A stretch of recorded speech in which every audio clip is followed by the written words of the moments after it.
5, vamos a hacerlo virtual, vamos a hacer con una UP como si fuéramos a tomar examen, los que quieran, digamos, los que tengan ganas, y yo les vamos a hacer como si fuera un examen, eligen una UP y yo les empiezo a preguntar, y lo vamos a hacer con otros compañeros mirándolo, porque de a uno no vamos a poder si somos muchos, pero por lo menos algunos que se animen, o de a dos, digamos, si no es de a uno, son entre dos, pero presentan la UP de la misma manera que lo harían en un examen final, ¿está? Esa era la idea para lo de las vacaciones. Bueno, la maestra de cuarto grado de una escuela urbana está preocupada porque el nivel de ausentismo de sus alumnos ha sufrido un aumento durante mayo y junio debido a que muchos de ellos presentaron tos, fiebre, secreción nasal, entre otros síntomas respiratorios. Consulta a otros colegas que manifiestan lo mismo. ¿Con qué arrancamos? Con lo mismo que habíamos empezado a hablar la vez anterior. Decíamos, es una UP de qué nivel. ¿De qué nivel era esta UP? Una UP de nivel, no es una UP de nivel singular, ¿no? En ningún momento hay un paciente. No hay un paciente, no hay una historia clínica. ¿Está? Estamos hablando de una maestra, además no es un agente de salud, es una maestra de otro instancia del Estado que hace una determinada consulta. O sea, que historia clínica fuera, o sea, que no es de nivel singular, es una cuestión de nivel particular. Como estamos hablando de cuestiones de nivel particular, tampoco tiene la discusión si es urgencia o emergencia, directamente es...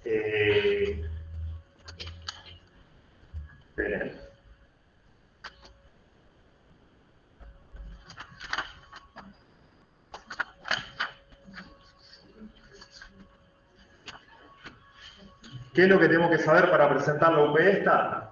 Nosotros trasladamos indicadores de UP1, lo mismo que hacemos para UP1, la trasladamos acá. La maestra está en una escuela que está inserta en determinada comunidad, esa escuela.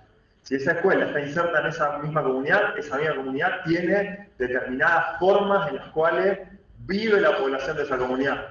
Entonces hay que hablar exactamente lo mismo. ¿Cuál es el tipo de población que concurre a la escuela? Si son niños o niñas, de qué trabajan sus padres, dónde queda, si el barrio donde está instalada la escuela tiene todas las que son las necesidades básicas, si hay alguna cuestión de contaminante en el propio lugar, o sea que tienen que volver a desarrollar cada una de las cosas que vimos en el diagnóstico de situación, o que yo les mandé, o cualquiera de las tablas, tienen que volver a plantear exactamente lo mismo. El problema arranca de la misma manera que nosotros, ¿está? Por lo tanto,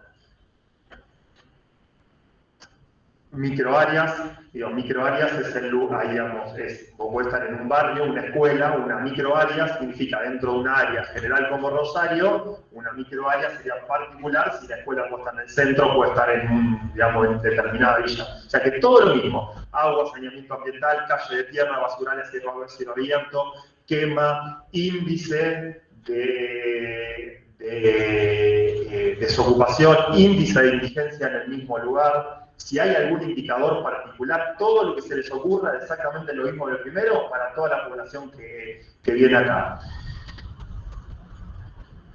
Factores, pensar factores injuriantes, lo mismo que planteamos, lo mismo, es una reiteración de lo de la UP1, esta es prácticamente lo mismo agregado, agregado la anatomía de los pibes y de las pibas, y vamos a ver lo que son microorganismos de vías aéreas. Medioambientales, que puedan afectar, relacionada directamente con indicadores, está planteado contaminación, polución, tabaco, quemas en general, polución ambiental por la contaminación vehicular, que producen los autos, el transporte público que usa combustibles fósiles, y por otro lado, como factor injuriante, sean todos los medioambientales y los microorganismos, que básicamente los microorganismos están principalmente para ver estrepto, como una cuestión central, estrepto y estafilococo. Acá está planteado además que dice que es un aumento durante mayo y junio. Por lo tanto, retomar otra vez las cuestiones de endemia, epidemia, pandemia, brote, lo mismo que también sabimos, ¿no? Bueno, cada uno espacio y tiempo, el juego de cada uno de esos de espacio y tiempo. Vale.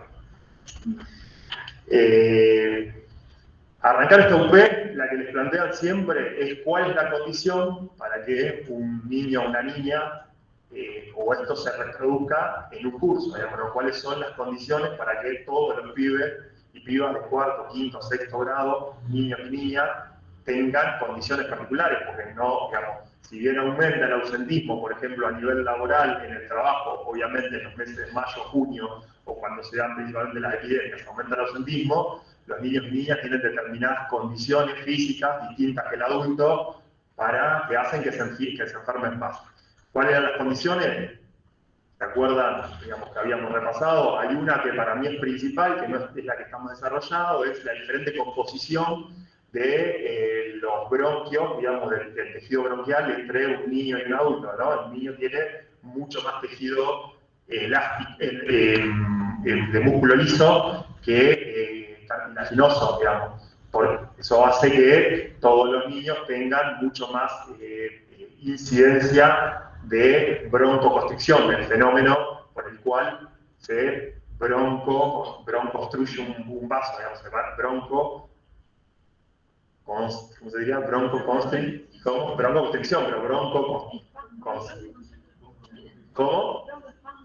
Sí, broncoespasmo. Tiene razón, ¿no? Por eso cambiaron el término, digamos, por ese broncoespasmo. Tiene la posibilidad de tener broncoespasmo. La trompa de Eustaquio, ¿no? El tema de la trompa de Eustaquio, obviamente que vos al tener los bronquios, los bronquiolos de menor calibre, digamos, son más fácil de generar el proceso, digamos, de que el proceso inflamatorio disminuya la entrada, digamos. O sea, eso como un punto, y el otro punto es la neumatización, ¿no? ¿Se acuerdan de la diferente neumatización de los senos paranasales, principalmente del seno frontal, digamos? Llega a un determinado punto. Por eso los niños, todo esto hacen que un niño y una niña menor de 5 años digan que tiene hasta en promedio entre 13 y 15 enfermedades de vías aéreas superiores por año, y que a partir de los 5 años los niños y las niñas no vienen más a la consulta. Esto está explicado solamente desde el punto de vista anatómico, y es más o menos, ¿se acuerdan cuando se neumatizaba el seno frontal? O los senos, ¿se acuerdan del neumatizado? En la adolescencia. A los 15 años. Frontal, ¿sí? Nosotros teníamos dos senos principales. Uno eran los frontales y los otros, en los cuales dan sinusitis, los senos maxilares. ¿Cuándo se neumatiza cada uno?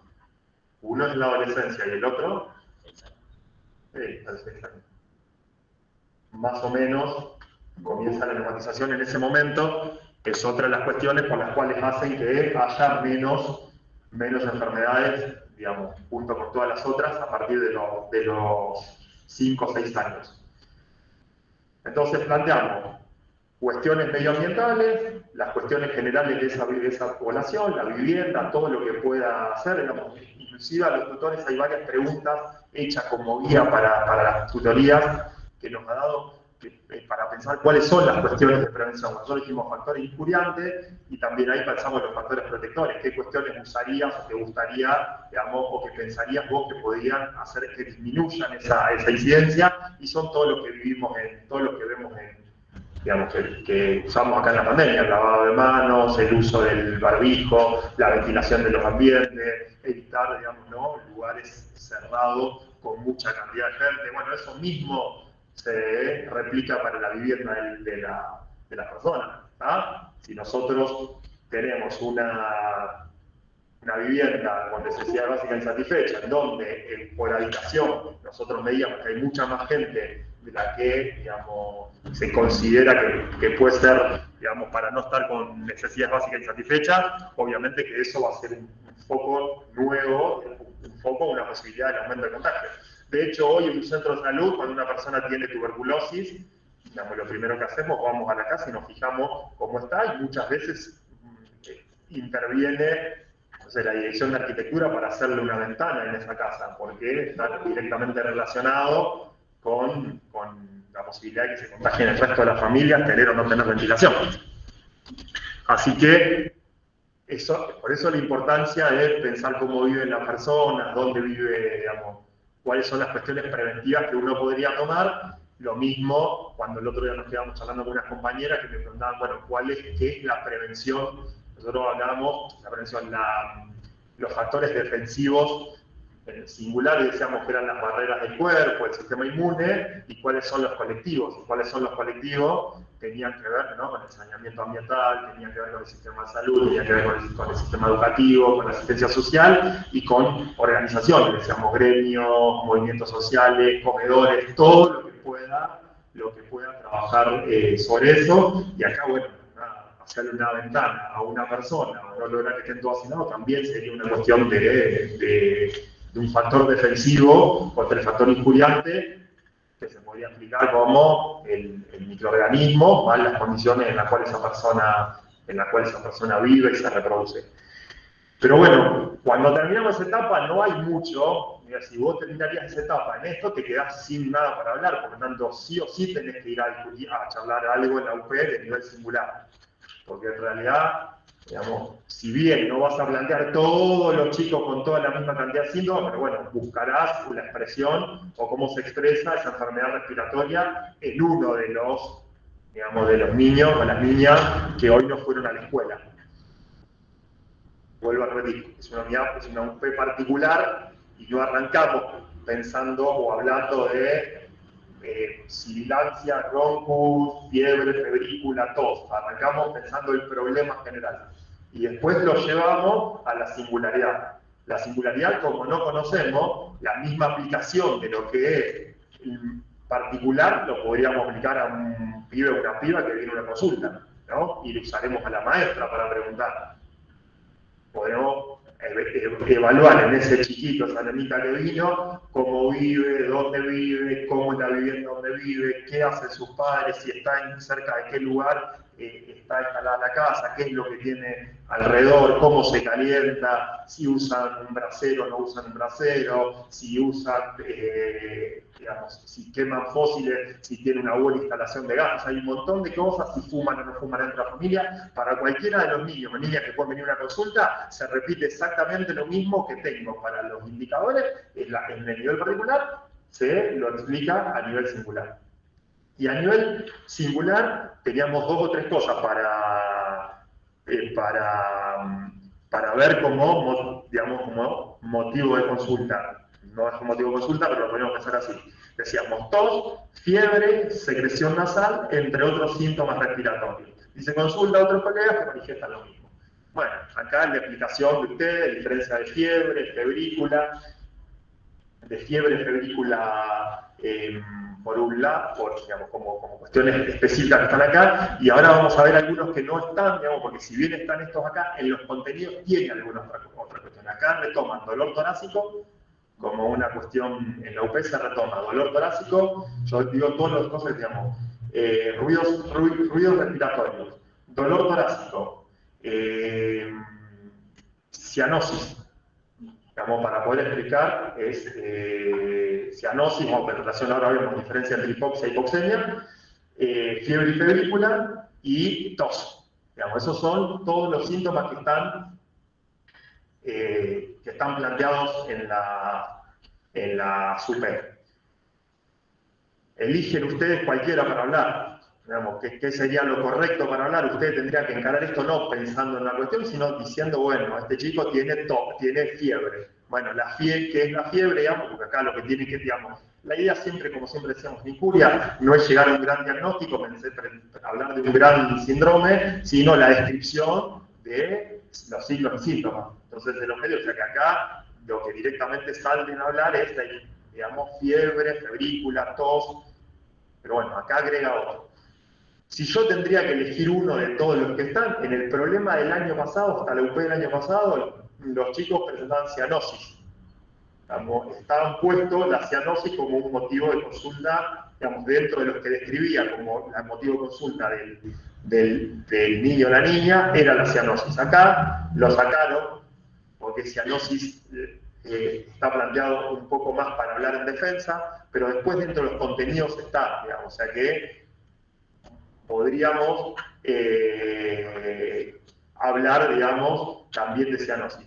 Yo, pensando en los síntomas de vía aérea, digo, más allá de pensar la tos, más allá de pensar la fiebre, pensando en los síntomas de vía aérea, yo, digamos, mi microorganismo, la cianosis me permite pensar una enfermedad, digamos, las enfermedades o los problemas respiratorios desde la nariz a todo el tracto, a todo el tracto respiratorio, que me parece que el objetivo final es ese, ¿no? Pensar desde un problema, digamos, porque la cianosis, si nos metemos directamente en cianosis, nosotros estamos pensando en la cianosis podía tener,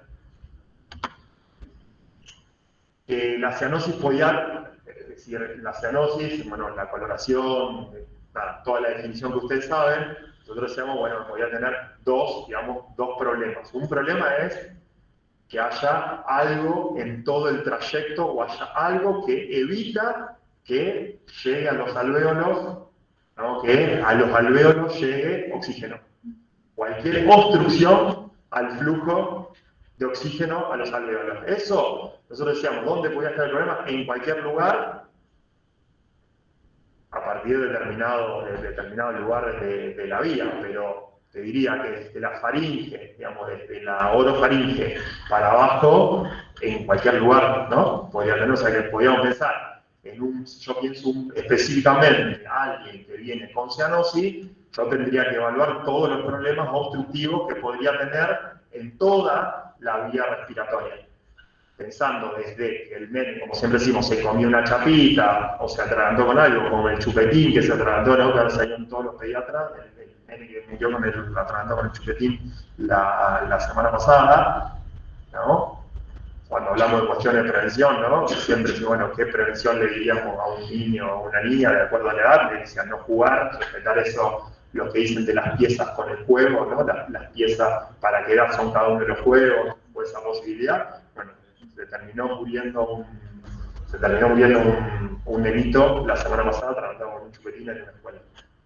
Bueno, pensar un problema, una obstrucción en cualquier parte del aparato respiratorio, o pensar un problema a nivel de la ventilación-perfusión, del intercambio, ¿no? Digo, como dos grandes, un problema, hay algo que lo que está ventilado está mal perfundido, digamos, eso sería para uno poder pensar la cianosis, los dos mecanismos más importantes que uno podría tener.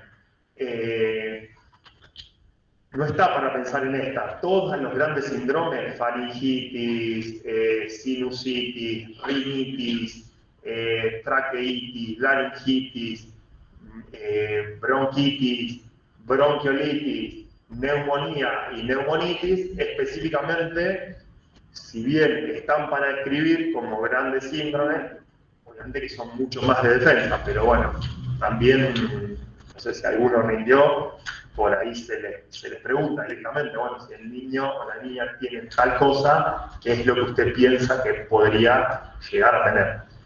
Vamos a tomar algunas cuestiones para relacionar con ruidos normales. Vamos a pensarlo así. Si yo tengo un paciente que tiene una broncoobstrucción, si yo tengo un paciente que tiene ruidos hidroaéreos,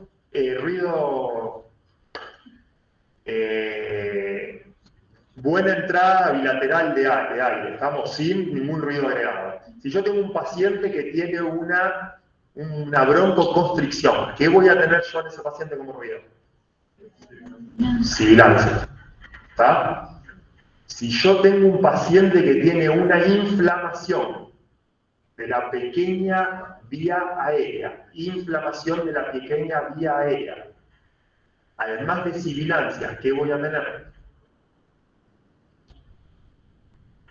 Tengo inflamado. Cuando hay inflamación, ¿qué Si hay? hay edema y afecta a los alvéolos, tiene crepitantes. ¿Dijiste cómo dijiste rales crepitantes o subcrepitantes?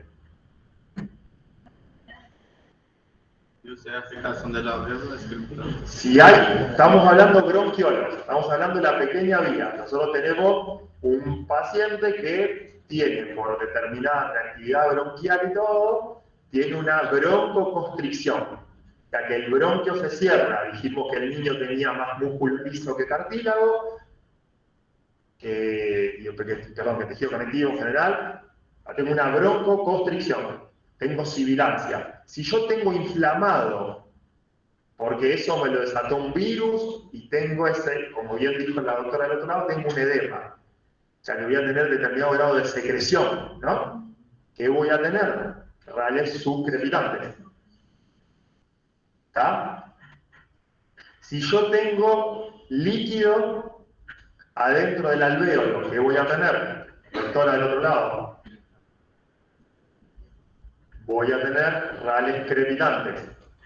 Si yo tengo sangre adentro del alvéolo, ¿qué voy a tener? Si yo tengo sangre adentro del alvéolo, ¿qué voy a tener? Crepitante. Si yo tengo pus adentro del alvéolo, ¿qué voy a tener?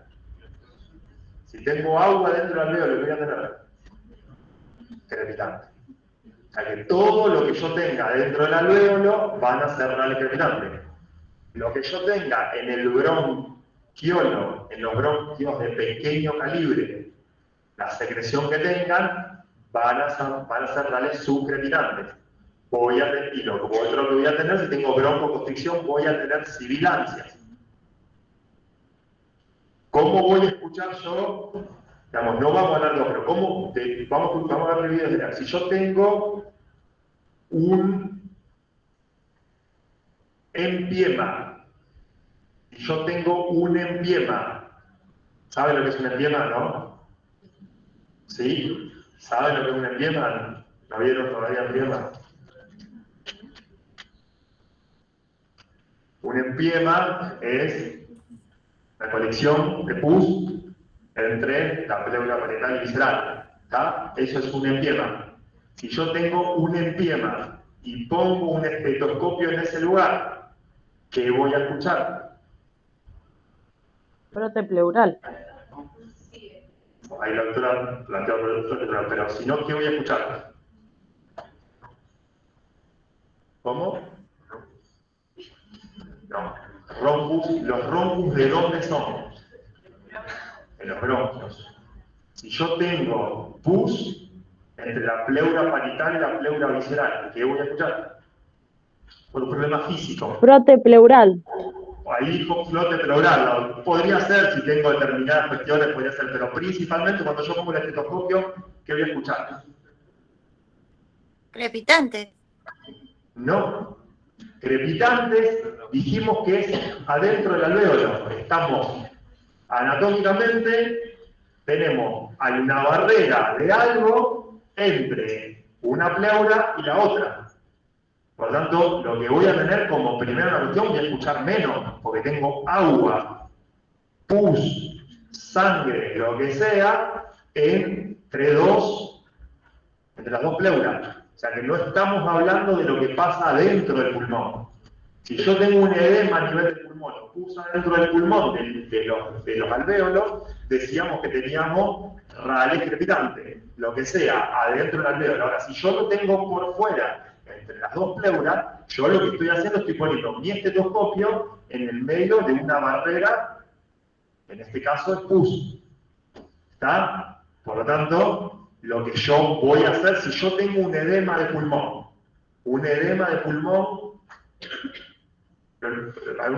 tengo un derrame pleural y yo pongo un estetoscopio en el derrame pleural, ¿qué voy a tener? Murmullo. No, disminución del murmullo vesicular. Disminución de los Disminución. ruidos. Un problema físico, tengo una barrera entre medio de lo que yo quiero escuchar. Si yo sé, porque lo que ustedes tienen que demostrar acá es que ustedes conocen el mecanismo por el cual se produce un determinado ruido, la buena entrada de aire, el murmullo vesicular, lo voy a tener disminuido, abolido, algún problema voy a tener porque tengo una barrera en el medio, ¿está? Entonces, para pensar los ruidos, tenemos que saber qué lo producen, cuál es la estructura anatómica y si hay alguna alteración de esa estructura anatómica o hay algo que pueda aparecer en el medio. Entonces, para todo es lo mismo. Si yo tengo un neumotórax, ¿estamos? Tengo un neumotórax grande, ¿qué voy a escuchar? No importa si saben exactamente lo que voy a escuchar, pero tienen que saber que tiene una alteración, porque hay aire entre medio, por eso hay una alteración, ¿está? O físico, hay algo en medio. Entonces, ahí pensamos si es aire, pensamos si es líquido, pensamos si está más solidificado o no más solidificado, y en base, no es lo mismo que si yo los mando afuera, digamos, y les grito a través de la puerta, va a ser distinto que si alguien está dentro de una pileta y le gritan de afuera de la pileta, digamos, ese vendría a ser lo mismo para pensar, ¿no? Alguien metido dentro del agua, alguien gritándole de afuera del agua y vos no escuchando. Entonces, y a través del aire, ¿se propaga, digamos, el sonido o no se propaga a través del aire? Sí, por lo tanto, no es lo mismo tener agua o tener sólido que tener aire entre medio. Entonces, en realidad tienen que pensar, digamos, dónde se producen los ruidos normales, qué significa el murmullo vesicular, qué significa tal cosa, qué significa lo otro, y para poder pensar digamos, cuáles son los ruidos patológicos. Porque si bien ruidos patológicos no entran en esta UP, en injuria, no debería entrar ruidos patológicos, es muy difícil no tomar ruidos patológicos si estamos hablando de problemas respiratorios. Si estamos hablando de tos, estamos hablando de cianosis, estamos hablando de dolor torácico, es muy difícil, ¿está?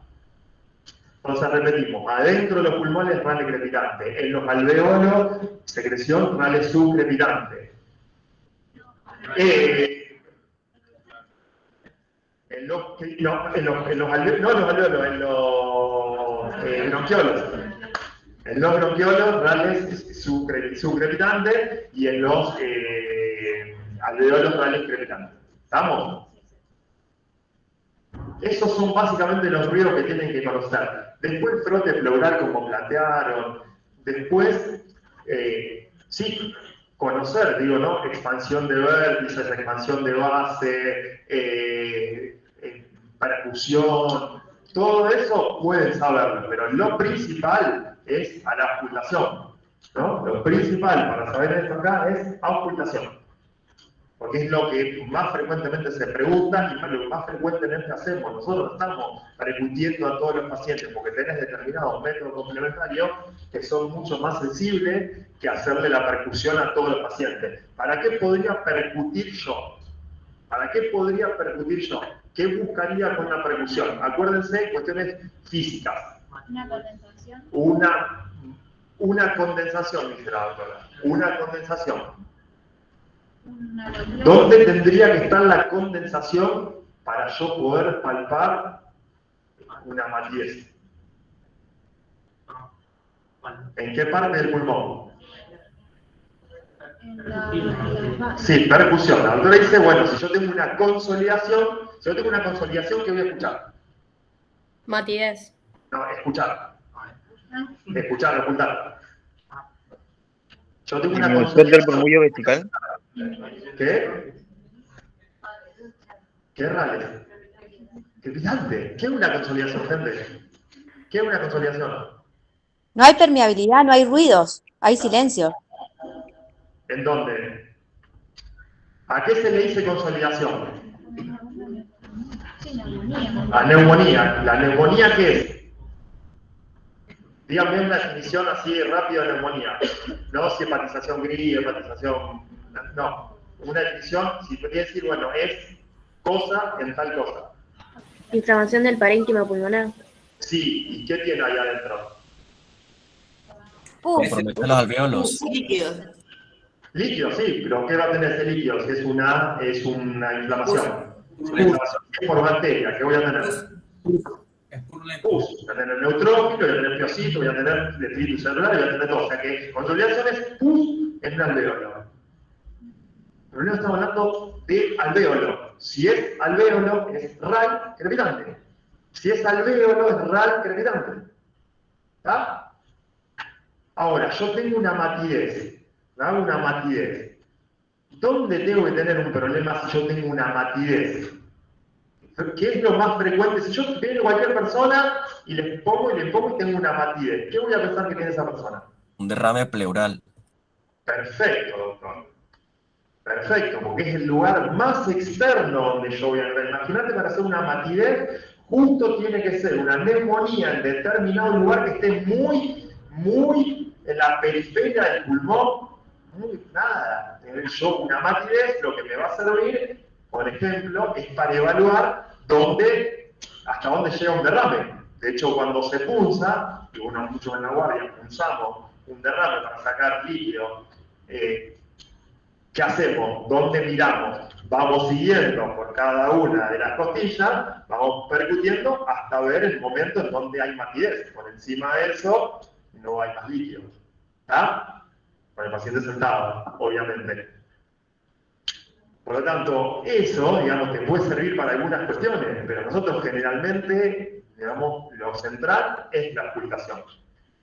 ¿Alguna duda con ruidos hidroaéreos? Después nos vamos a ver eso de ruido hidroaéreo.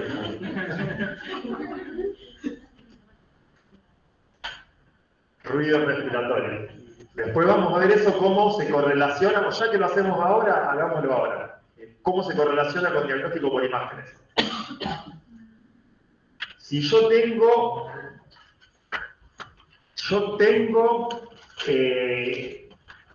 un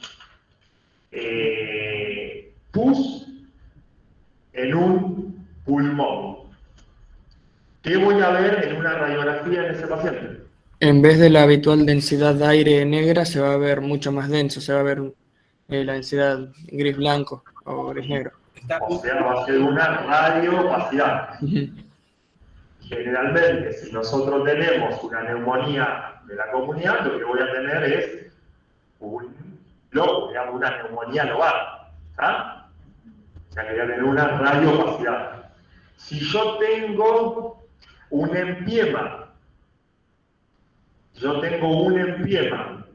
¿dónde lo voy a buscar a ese empiema cuando mira una placa? ¿Qué es lo que voy a mirar? La pleura. Sí, obvio. Contorno. La pleura. Pero ¿dónde lo voy a buscar? En las bases. En las bases pulmonares. O sea que lo vas a buscar en los... ¿Cómo se llaman las bases pulmonares? ¿Qué voy a mirar? Clínicos. Los senos, ¿no? Los fondos de saco o los senos patofrénicos. ¿Está? Si yo tengo un neumotórax,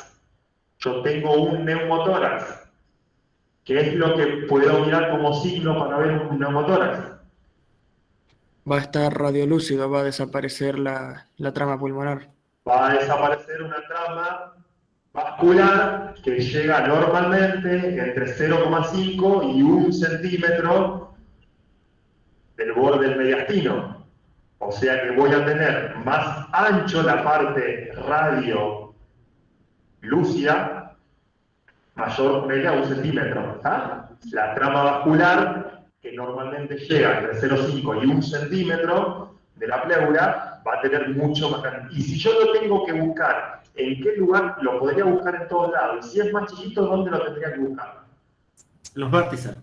¿En dónde? Vértices. En los vértices. Simple, por el aire. ¿Está? Los lugares que más, así como busco en los fondos de saco, en los senos costofrénicos, busco líquido. Si yo tengo un neumotórax hipertensivo, ¿qué va a pasar? ¿Qué otro lugar buscábamos? ¿Qué buscamos? O en una telectasia, ¿qué buscábamos? Bueno, pero eso para defensa, que no nos importa. Buscábamos, ¿se acuerdan que buscábamos para qué lugar para qué lado estaba tironeado? ¿Se acuerdan? Mediastino. ¿Para qué lado? Pero bueno, no importa, después lo explicamos cuando veamos cada una de las patologías. Pero bueno, con la placa, digamos, principalmente esto es para RX de tórax, entonces saber que buscamos, ¿no? En los fondos del saco, para ver respiratorio, para ver el pleural y buscamos una consolidación, una radioopacidad, generalmente lobar cuando estamos hablando de una consolidación por una neumonía. ¿Está? Acuérdense, digo, ya que hablamos cianosis, sepan cómo, digamos, qué es la hipoxia, qué es la hipoxemia, si uno puede explicarlo otra y viceversa, digamos, si la hipoxemia puede causar hipoxia, si la hipoxia puede causar hipoxemia. Ya tuvimos cuando hicimos la clase de repaso, estuvimos viendo eso. Acuérdense siempre que la cianosis es un signo tardío, digamos, ¿está? Generalmente la cianosis es un signo tardío que se da cuando la presión era por debajo de 50, por lo tanto, milimercurio. O sea que no es un signo que aparece en cualquier persona, o sea que la cianosis es un signo de alarma, es una emergencia, una urgencia, porque para que un paciente tenga cianosis, la presión de oxígeno tiene que ser muy baja. ¿Está? No se da enseguida. No es cualquier persona que empieza una obstrucción, salvo que sea una obstrucción brusca, pero digo, en el caso de que una persona esté con una crisis asmática y tenga una broncoconstricción, para que aparezca cianosis tiene que pasar un determinado tiempo, ¿está?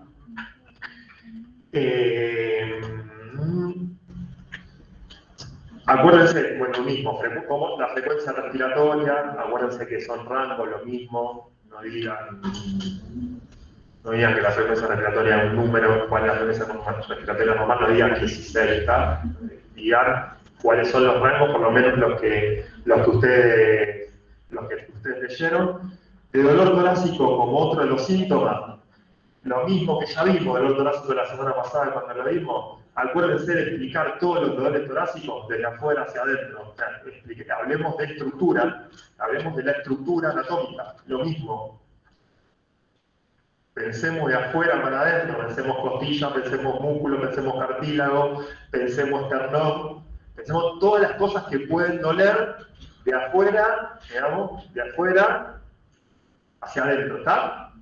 Para pensar en dolor torácico. Acuerden que el dolor, digamos, que a la gente dice, está con mucha tos, me duele el pulmón. Acuérdense que el pulmón, en realidad el tipo de dolor pulmonar es un dolor pleural, y el dolor pleural duele tipo puntada de costado. Acuérdense que duele, ¿no?, en la línea medio axilar.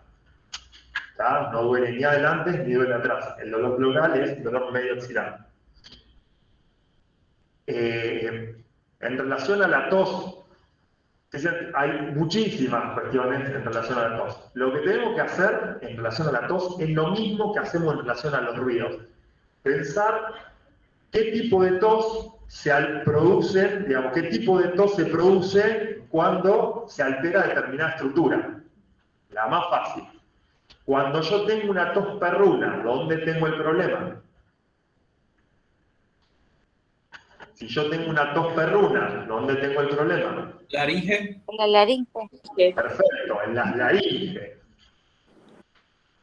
Cada tos, después hay otra parte de la tos, digamos, que se explica, que plantean emetizante, varias cuestiones, pero digo, la tos perruna se explica por un problema en la laringe. La tos bitonal, ¿por qué se explica? Irritación del recurrente y afectación de las cuerdas vocales. Recurrente, ¿está? Entonces, ¿no? ¿No es recurrente? La tos bitonal es el problema recurrente, ¿no? Así con cada una de las estructuras.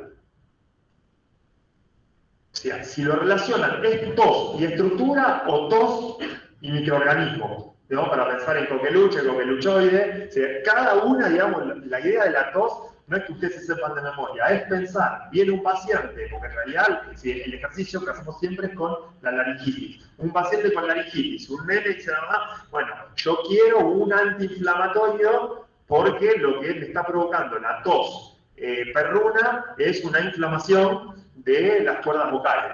Entonces, cuando vos lo haces toser al nene o la nena, o le escuchás toser, no tiene una tos típica, una tos perruna, por lo tanto, no se produjo por inflamación de la laringe, de las cuerdas vocales. Por lo tanto, la terapéutica que le voy a dar no tiene que ver con eso. Entonces, el objetivo no es clasificar los tipos de tos para saber si anatómicamente o microbiológicamente hay alguna característica en particular que me la puede provocar para yo poder dar después un tratamiento. ¿Tá? No es que ustedes sepan de memoria, sino pensando en cuál es la conducta terapéutica que van a poder tomar después. Por eso, lo de la tos, bueno, y lo de los ruidos respiratorios es exactamente lo mismo. En esta UP creo que tampoco hay mucho más. Bueno, fiebre, febrícula, a lo que me preguntaban algunos es a partir de cuándo es fiebre o febrícula, que tienen 3 bibliografías diferentes o 4 bibliografías diferentes, cada uno exprese la que ha leído. Digo, acuérdense siempre que el 37.5 es como un, digamos, para muchas enfermedades, en muchos cuestionarios de enfermedad epidemiológica, el 37.5 se usa. A veces usan 37.5, 37.7, pero el 37.5 se usa como una diferenciación cuando a la gente se les hace un cuestionario. El único que apareció distinto fue cuando, bueno, ahora durante el COVID, que el corte era, pero en realidad más por una cuestión clínica, era preguntar si tenías más de 38 o menos de 38. Pero digo, el 37.5 muchas veces sirve como una cuestión, como un parámetro de referencia para poder definir fiebre y febrícula. Fiebre y febrícula, nada, todo lo que ustedes saben, ya está, expliquen si es por virógeno endógeno o exógeno, porque, bueno, nada, todo lo que ustedes saben, que no hay mucha más explicación de esto. En relación a microorganismos, está para pensar, obviamente, en lo que nosotros podíamos pensar en una rinitis, sinusitis,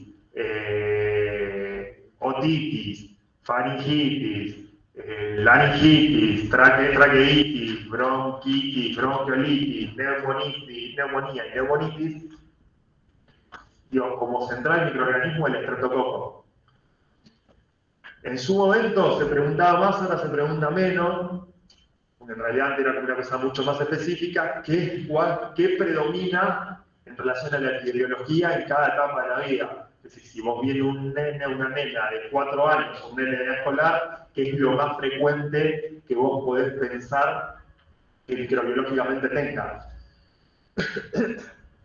Obviamente que si nosotros estamos hablando de endemias, epidemias, brotes, lo que estamos hablando justamente son de microorganismos que tienen como una vía de contagio, digamos, principalmente las gotas de flujo y una cuestión de aerosolización. Por lo tanto, las condiciones para que eso se dan con los virus.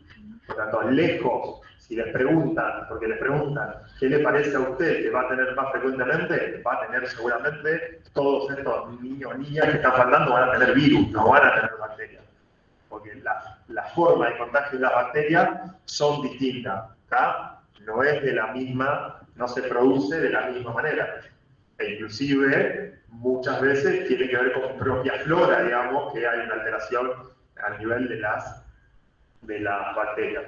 Me había olvidado de plantearles, ¿no?, que el ejemplo que siempre tomamos cuando hablamos de contaminantes ambientales y todo, porque el invierno, digamos, el frío como un factor de irritación y como un problema importante a tener en cuenta. ¿Se acuerdan que, bueno, nuestras madres, digamos, bueno, mi mamá le sigue diciendo a mi hijo que no se lave la cabeza, pero el hijo se lava la cabeza con el pelo mojado y no se enferman, digamos, y se enferman cuando a veces no salen con la cabeza mojada, o sea que tiene mucho que ver, más que ver con una epidemiología, pero sí, digamos, el frío como variante de disminución del barrido ciliar, de que el aire no se llega no se llega a calentar lo suficiente, y como irritante en general, tener en cuenta el frío, digamos, no solo por una cuestión epidemiológica de circulación de los virus, porque estamos encerrados, porque no estamos al aire libre, por un montón de cosas, sino también por que eso mismo también genera determinados problemas a nivel de lo que son los sistemas defensivos.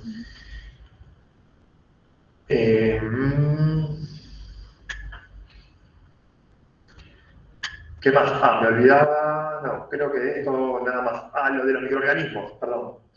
decíamos, estreptococo como una cosa central. Estreptococo, todo. Estreptococo preguntan todo. Todo de estreptococo con una cuestión principal. El tema de la faringoamigdalitis y en eso las complicaciones locales y las complicaciones sistémicas. Complicaciones locales, el flemón periamigdalino, digo como una cuestión central, y las complicaciones sistémicas, la fiebre reumática. ¿Está? ¿Estamos? ¿Sí? ¿Se acuerdan? Fiebre reumática, dónde se van los problemas, en las válvulas generales, en todas las capas del corazón y todo, pero como un problema central lo de la fiebre reumática. Acuérdense lo que habíamos charlado, que la fiebre reumática tiene como un tope máximo de aparición en pacientes menores de 35 a 40 años, digamos, en pacientes que son más grandes, el fenómeno de fiebre reumática como complicación posterior está mucho, pero muy disminuido. Recuerden que yo le explicaba para qué dábamos antibióticos en pacientes mayores de 40 años que tenían una angina que pensábamos que era una angina pulsácea. Acuérdense también que hay adenovirus, cuando hablamos de angina pulsácea, anginas blancas o anginas rojas, no tiene la explicación así nomás porque muchas de las anginas por virus, que antes nosotros decíamos que eran anginas rojas, digamos, las anginas por virus provocan exudados purulentos o provocan exudados blanquecinos. Uno de esos es el adenovirus. Por lo tanto, no es automático que yo pueda hacer un diagnóstico de esta es una angina viral, esta es una angina bacteriana. De acuerdo a si veo o no veo las famosas placas, o si veo o no veo el exudado, digamos, el exudado purulento. Hay virus que también provocan ese exudado. O sea que para poder definir si la faringoamigdalitis es una faringoamigdalitis viral o bacteriana, necesito otras cuestiones, que no las vamos a ver ahora, pero el tema de la fiebre, el tema de las complicaciones sistémicas, digamos, cómo se siente el paciente en general. O sea que no solo la explicación de angina roja o angina blanca, es la explicación de microbiológica de lo que es. Por eso, ¿para qué nosotros hacemos el exudado faríngeo? ¿Cuál es el objetivo de hacer un exudado faríngeo? ¿Con qué único objetivo hacemos el exudado faríngeo? Para identificar qué. Una faringitis estreptocócica. Solamente para saber si es estreptococo. Para lo único que usamos un exudado faríngeo, no se clasifica, digamos, no uso como un método de ponerle nombre y apellido como hago con un orocultivo. ¿Estamos? Al exudado faríngeo. El objetivo del exudado faríngeo puede ser otro también, hay guías que lo plantean, pero el objetivo del exudado faríngeo es descartar la enfermedad estreptocócica en pacientes jóvenes. ¿Para qué le voy a hacer un exudado faríngeo a una persona que sé que no le va a dar fiebre reumática? ¿Cuál sería el objetivo? ¿Está? Si yo sé que no va a dar como complicación. Y la única complicación que me interesa pensando en la fiebre, en la faringoamigdalitis, en lo que pueda tener en la garganta, es la fiebre reumática. De hecho, sería el único motivo por el cual yo le daría antibióticos a un paciente. A un paciente o a una paciente que tiene una faringoamigdalitis, si yo sé que la única complicación grave que puede dar es una fiebre reumática, la única cuestión que se la daría es para eso. ¿Y las otras personas qué les pasaría? Si ustedes tienen anginas con placa y no tienen estreptococo. Son virales. ¿Qué? Que si son virales, son benignas, son autolimitadas. Yo tengo una mononucleosis, tengo un Epstein-Barr que me da placas y me da una faringoamigdalitis. Bueno, en este caso es un virus. Pero tengo una bacteria que me da placas y no tengo estreptococo. ¿Qué va a pasar con ese paciente si no le doy antibióticos? ¿Qué va a pasar? Ya nos aseguramos que no es estreptococo y ya nos aseguramos que el paciente comió bien, durmió bien, lo quiere, está enamorado, el Blue Day sale campeón 5 veces seguidas, todo. Se cura solo. ¿Qué le va a pasar a ese paciente? ¿Se cura solo? sea que nosotros por lo único que damos el tratamiento antibiótico es por la fiebre reumática, si no, no le daríamos tratamiento antibiótico, ¿está? ¿Y para qué le damos tratamiento antibiótico a todo? Porque los pacientes lo exigen. Bueno, los pacientes lo exigen, esa comida por las dudas, ¿pero por qué? No va por vía descendente, que haga una neumonía por vía descendente. No, sobreinfección sería si yo tengo un virus y sobre un terreno que está inflamado, lesionado, se coloniza con una bacteria. ¿Para qué le daríamos? ¿Para que resuelva más rápido? ¿Para qué? Para que vuelva a trabajar. Porque esa persona tiene que ir a producir para que alguien gane más en su vida. Entonces, el objetivo es solamente darle. Si yo sé eso, si yo sé que le quiero dar un tratamiento antibiótico, vamos a ganar tiempo de otra UP. Si yo le quiero dar un tratamiento antibiótico a un paciente, ya que estamos en el uso racional de antibióticos, quiero darle antibiótico a un paciente que sé que lo que va a tener no va a generar algún problema. El antibiótico y sé que... A ver, vamos a plantearlo al revés. En un paciente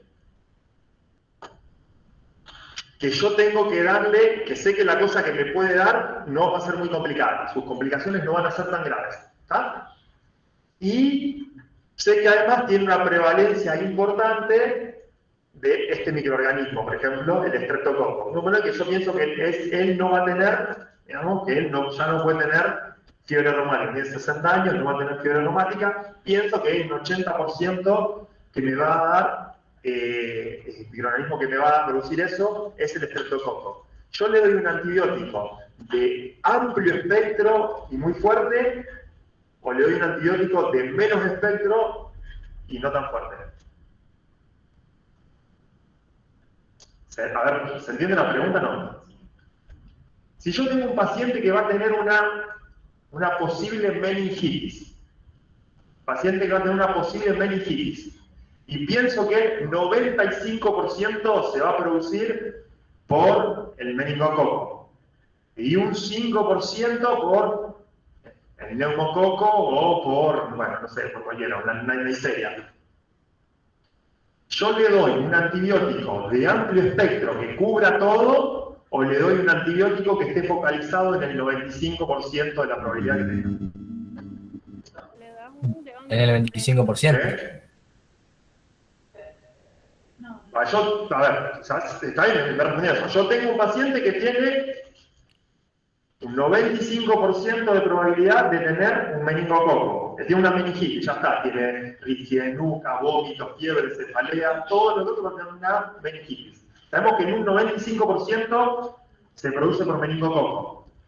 Y un 5% por otra bacteria. Yo el antibiótico que le doy para que cura todas las bacterias o lo centro en algo que cura el 95%. Y si yo tengo una infección urinaria, que sé que el 95% se produce por Escherichia coli, y un 5% se puede producir por Proteus, supongamos que son antibióticos distintos. Yo a ese le doy, al que tiene infección urinaria, le doy algo que cura el 95%, le doy algo que cura el 100%, un antibiótico... Que cura el 95%.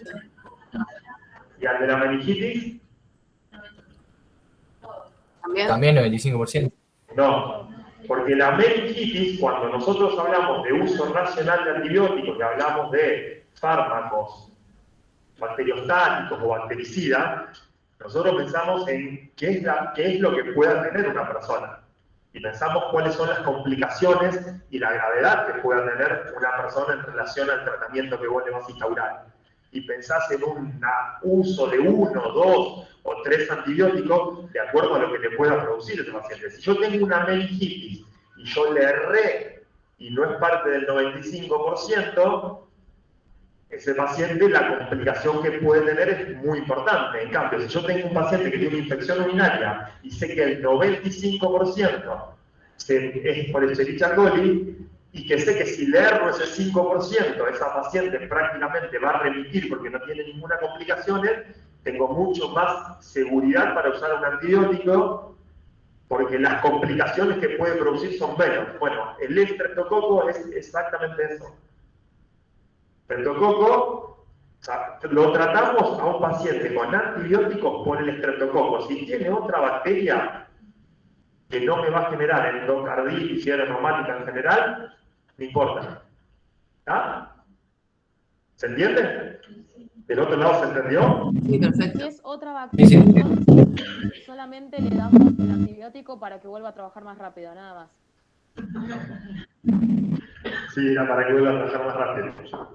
Eso es así, digamos, nosotros a la gente es para que vuelva, para eso se los trata, digamos, de hecho, no se los trata para otra cosa.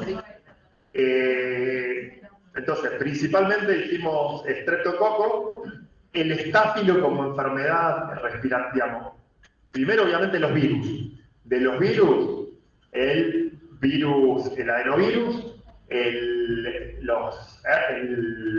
la herpangina, digamos, y el virus sincicial respiratorio, léanlo y estudienlo, porque se preguntan, y además es responsable de todos los brotes que hay de broncoespasmos y de bronquiolitis en niños, digo, no tanto en escolarizados, pero sí en niños menores de 4 años, el virus sincicial respiratorio. A todos los virus, pero el sincicial es el que provoca, de hecho es el que provoca los brotes, digamos. Ahora en invierno están todas llenas las salas de pediatría, están todas llenas, le hacen panel viral a los niños y a la niña, y lo que tienen es virus sincicial respiratorio. El COVID, agreguen el COVID, digamos, al estudio del COVID, y entre las bacterias, digo, el estreptococo y el estáfilo. ¿Está? ¿Cuál es la característica de los estáfilos? Que después que lo repetís 150 millones de veces, ¿cuál es la característica del estáfilo, lo que provoca el estáfilo en todos los órganos? ¿Qué es lo que hace el estáfilo en todos los órganos? Como es catalasa positiva, coagulasa negativa, genera absceso. Bien, doctor.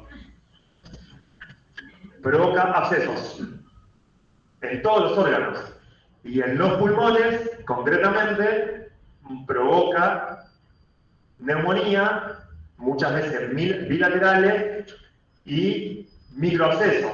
Entonces, yo cuando veo una placa de un paciente con estáfilo, digamos, una neumonía con estafilococo, veo como radiopacidades en varios lugares del pulmón. ¿Está?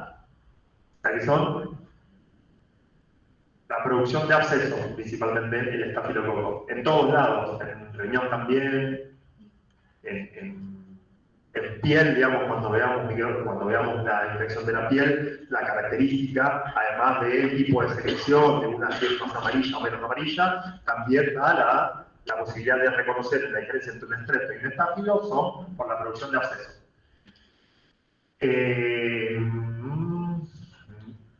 Neumonitis. Acuérdense, digamos, en la otra cuestión, vuelvo a repetir, neumonía debería ser principalmente para defensa, pero bueno, por ahí se incluye. Neumonitis, acuérdense que es la inflamación del estroma. Así como la neumonía es del parénquima, es una inflamación de los alvéolos, la neumonitis es una inflamación del parénquima pulmonar. Neumonía o neumonía típica, ¿tá? Pero neumonitis o neumonía típica. Pero la neumonía atípica en sí mismo, no, digamos, la palabra no explica, porque la neumonitis o la inflamación del estroma no se produce solamente por las bacterias atípicas. Se produce también por los hongos, se produce por los virus. Digamos, una parte de la inflamación del estroma es producido por virus y también producido por hongos. ¿Tá? Pero las bacterias típicas, por lo cual uno lo llama neumonía típica, son las bacterias atípicas, ¿no? La clamidia y el micoplasma como dos principales bacterias. Que se preguntan, hay que saber qué características tienen, si son intracelulares, si tienen pared, si no tienen pared, cómo se comportan como virus, se comportan como parásitos, digamos, todo lo que ustedes van a saber, pero la clamidia y el micoplasma se preguntan porque son son microorganismos que son frecuentes en varios lugares, son frecuentes en genitales, son frecuentes en ojos, son frecuentes en varias infecciones en la vía del micoplasma, por lo tanto se preguntan. ¿Tá? Sobre todo porque están relacionadas a enfermedad respiratoria y están relacionadas a uretritis no gonotóxica, a esterilidad, infertilidad, a un montón de cuestiones, por lo tanto, esas dos en particular se preguntan. Estáfilo, estrepto, clamidia, micoplasma. Y, digamos, el estreptoneumonía, digo también, el neumococo como una... ¿Qué es lo que causa más frecuentemente dónde genera problemas el neumococo además de pulmón? ¿Dónde genera problemas el neumococo además de pulmón? ¿Cómo? Meningitis. ¿Tá? ¿Cuál es la causa más, el microorganismo más frecuente que da meningitis? El neumococo. ¿Tá? No el meningococo. El neumococo. ¿Bacteriana? ¿Cómo? Sí, bacteriana, no. De las bacterianas, Sí, estamos hablando de influenza. bacterias, no estamos hablando de virus. Está bien la aclaración del programa. Principalmente. Otitis también, puede ser otitis. Neumococos y Neisseria, meningitis. Otitis, sí, también puede ser otitis.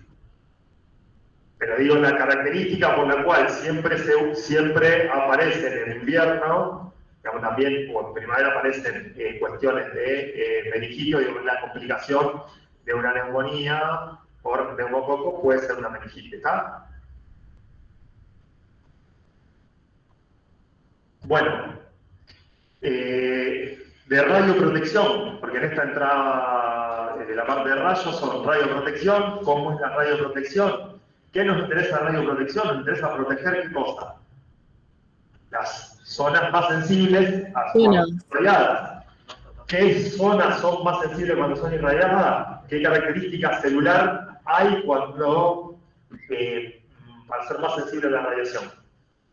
¿Qué tipo de célula?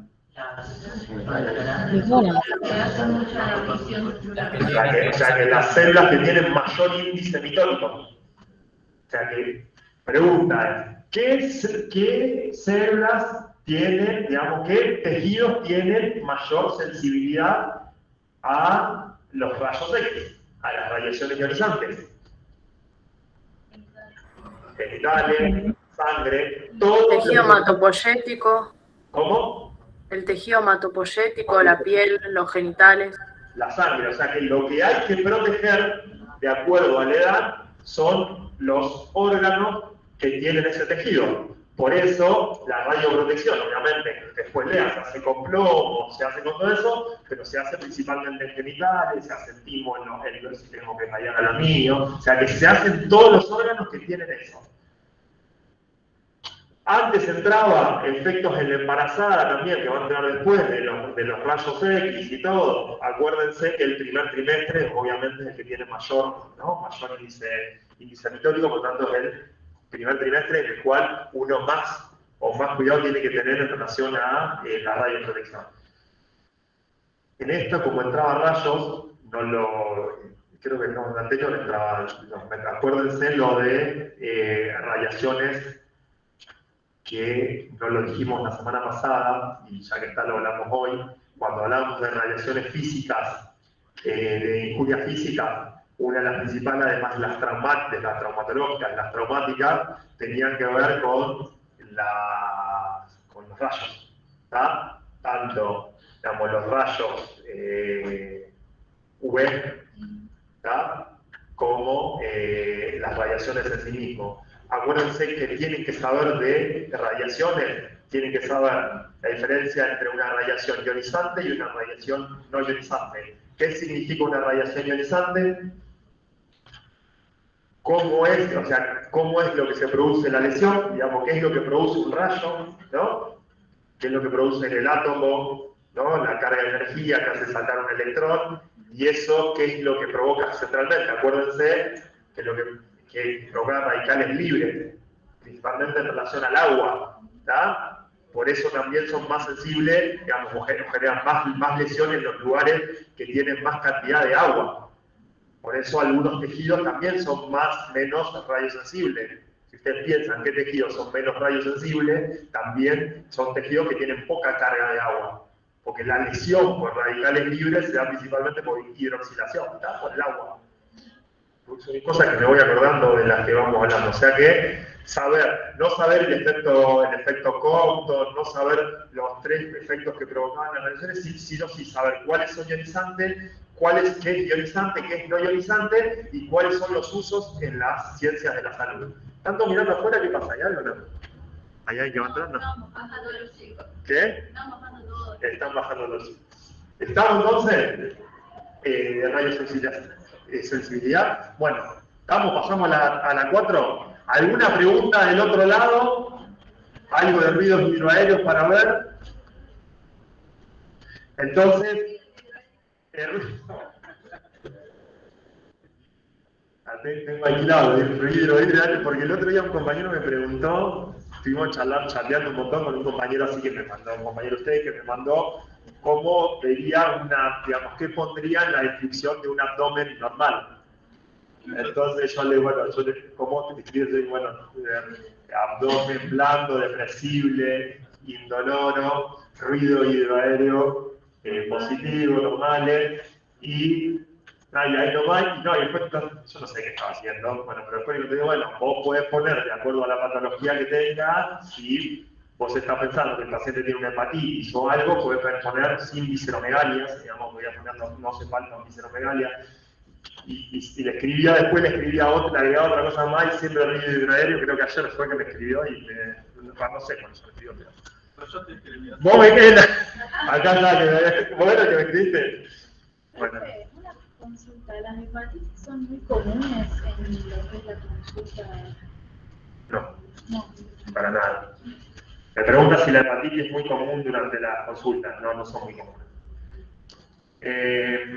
¿Alguna otra cosa más? Que podamos... La UP4. ¿Alguien tiene la UP4 ahí? Porque...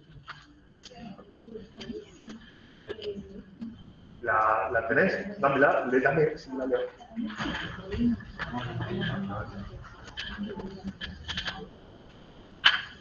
Bueno, Flavio, un niño con síndrome de Down de 4 años de edad, es traído a la consulta porque ha tenido náuseas, vómitos, dolor abdominal y varias deposiciones semilíquidas en corto tiempo.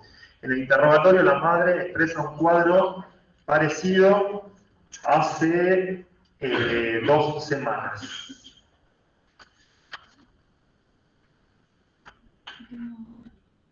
¿Con qué arrancamos? Esta vez enorme. Historia clínica. ¿Es una OP de trauma? ¿O es una OP de qué nivel? De nivel singular, está claro, ¿no? O sea, el instrumento de historia clínica. ¿Es una OP de trauma? ¿Puede ser una OP de urgencia? ¿Una OP de emergencia? Nosotros decíamos que esta OP sí podía ser una OP que podía requerir una pronta respuesta, como para hacer determinadas cuestiones que vos podés requerir resolverlas antes de poder pensar cuál fue la causa, de que ese paciente llegó a tener esa diarrea con los vómitos. Antes de pensar y hacer una historia clínica, de evaluar cuáles son las causas, digamos, si hay algo en lo medioambiental de su casa, si hay algo en la comida, si hay algo en cómo conservan los alimentos, si hay algo que tiene que ver con el acceso al agua potable, si tiene algo que ver con las excretas, si tiene algo que ver con un viaje. Antes de todo, de pensar todo eso, que después lo vamos a pensar, nosotros tenemos que saber que las diarreas en niños son una de las principales causas de muerte y mortalidad. Por lo tanto, hay que evaluar, apenas llega la consulta, cómo llega ese niño, en este caso Flavio, para pensar que no requiera algo nuestro rápidamente para poder, digamos, de tomar acciones más allá de pensar el diagnóstico etiológico que me va a llevar a que Flavio tenga esa diarrea con esos vómitos. ¿Está? Por tanto, esta es un UP que si bien podemos tomar un tiempo, por ahí requiere que se resuelva, porque la UP está justamente hecha para evaluar deshidratación como tema, digamos, como tema principal, como en los países del tercer mundo, los países oprimidos, como a ustedes les parezca plantearlo, esos países la diarrea es una principal causa de mortalidad.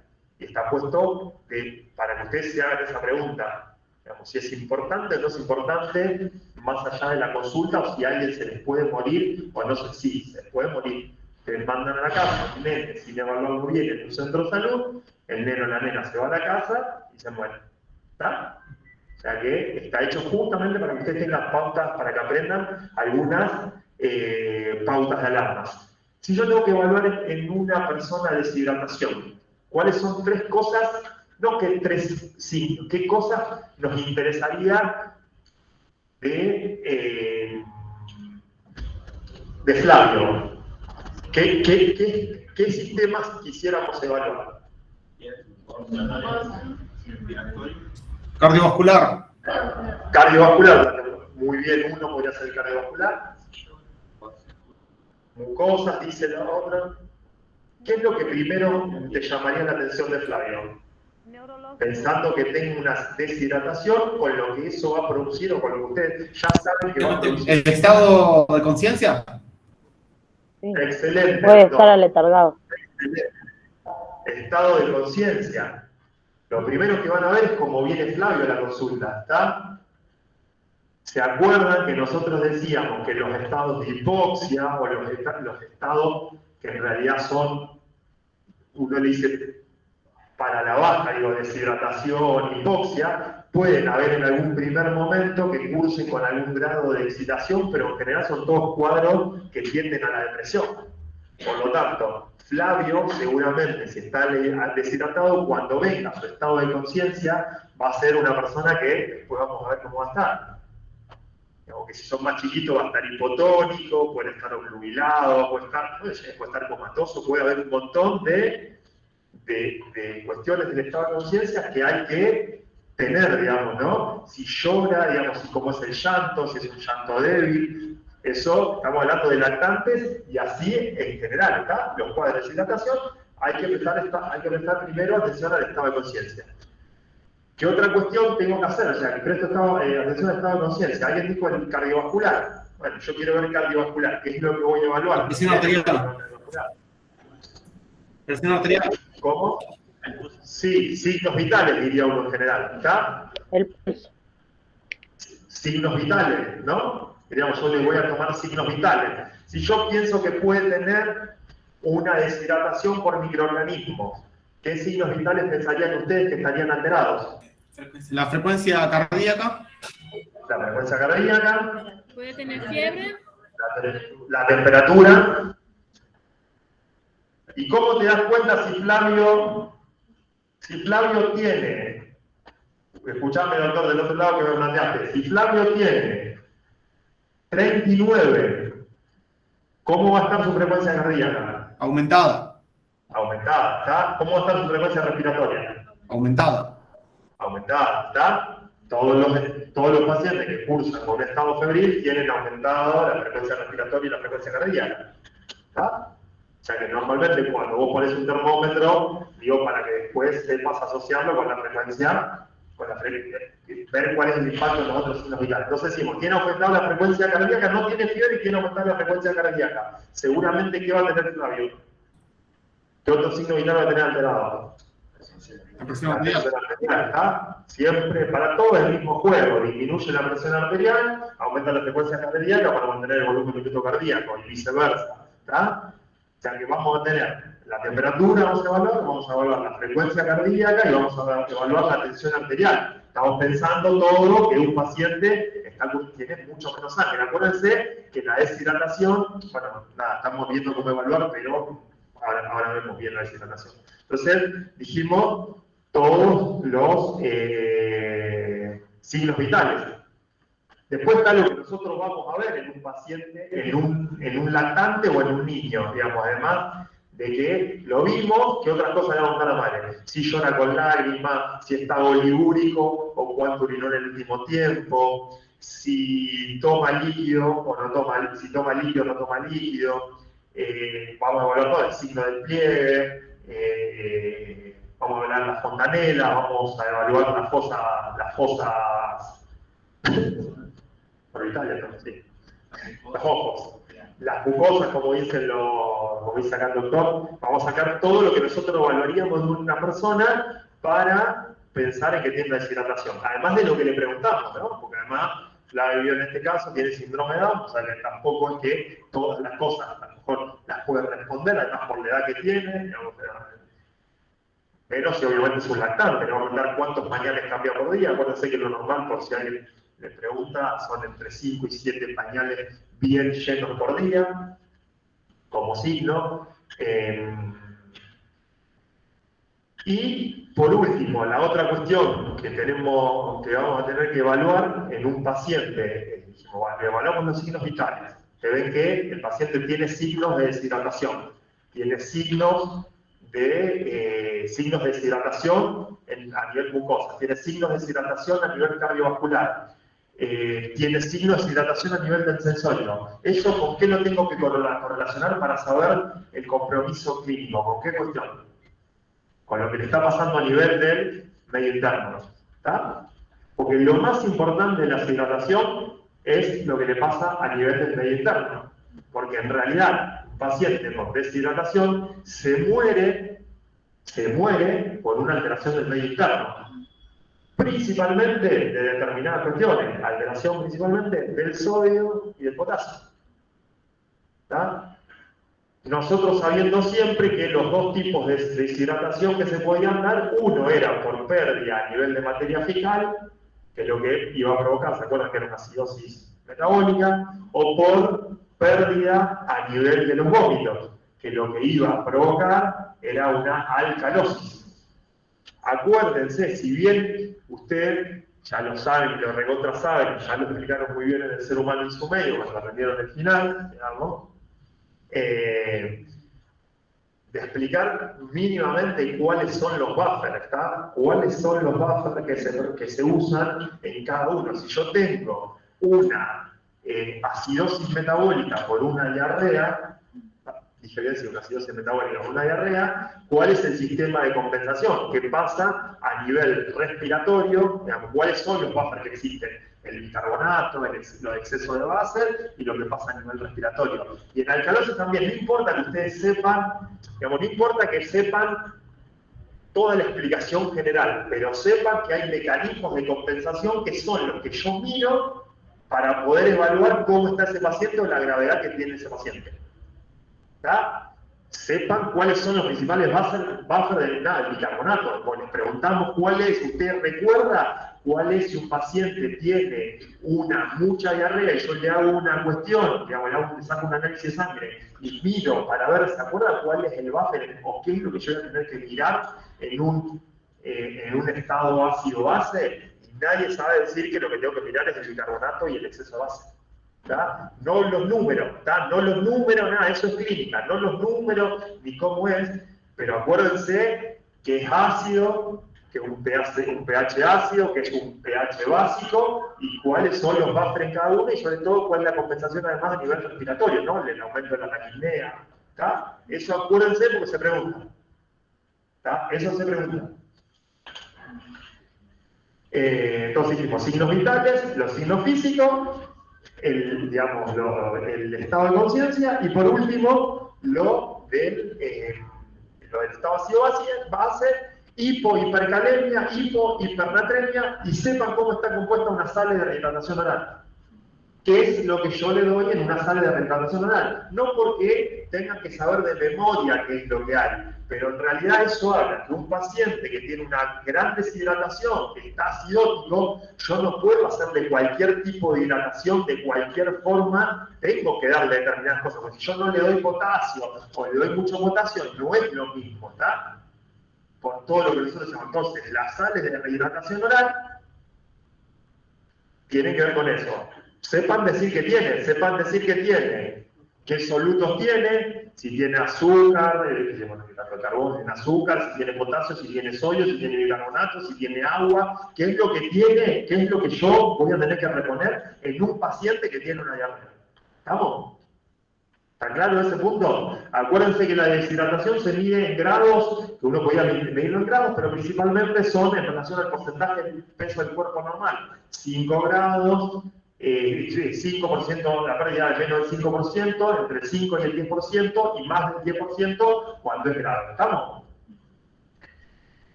Ahí me había olvidado. Me olvidé una cosa, pero bueno, después la volvemos. O sea que ahora descartamos que Flavio no está deshidratado. No está deshidratado. Ya le hicimos todo eso, usted no está hipotenso, no está taquicárdico, no tiene la orina bien, el sensorio está perfecto, le queda alguna duda, le pide un análisis de sangre, el paciente tiene bien el pH de la sangre, está todo perfecto. Vamos a los signos y síntomas. O sea, en realidad acá arrancamos al revés. Arrancamos en pensar a Flavio en la historia clínica. ¿De dónde viene Flavio? ¿Qué hizo Flavio? El antecedente que la mamá ya tuvo, si Flavio comió algo, si tiene agua, no tiene agua, si hay vectores en la casa, si tiene perro, no tiene perro, vive con gallinas en piso de tierra, si tiene zanja, si tiene cuneta, todo lo que ustedes quieran meter de Flavio. Y acá sí vamos a agregar alguna cosa en la que nosotros decíamos la evaluación de cómo tiene que ser una persona de acuerdo a la edad que tiene. Nosotros en todas las personas que tienen una determinada cantidad de edad, nosotros tenemos que dar cuenta del desarrollo de la vida de esa persona. Entonces, Flavio, Laura, cualquiera nena de 5 años, 7 años, 9 años, 11 años, hay determinadas características que nosotros vamos a controlar para, digamos, que nos van a dar cuenta de cómo se desarrolló esa persona y también que nos van a hacer pensar en la epidemiología que decíamos la vez pasada, de qué prácticas preventivas o qué consejos yo le voy a dar si estamos en el ciclo de prevención de la enfermedad.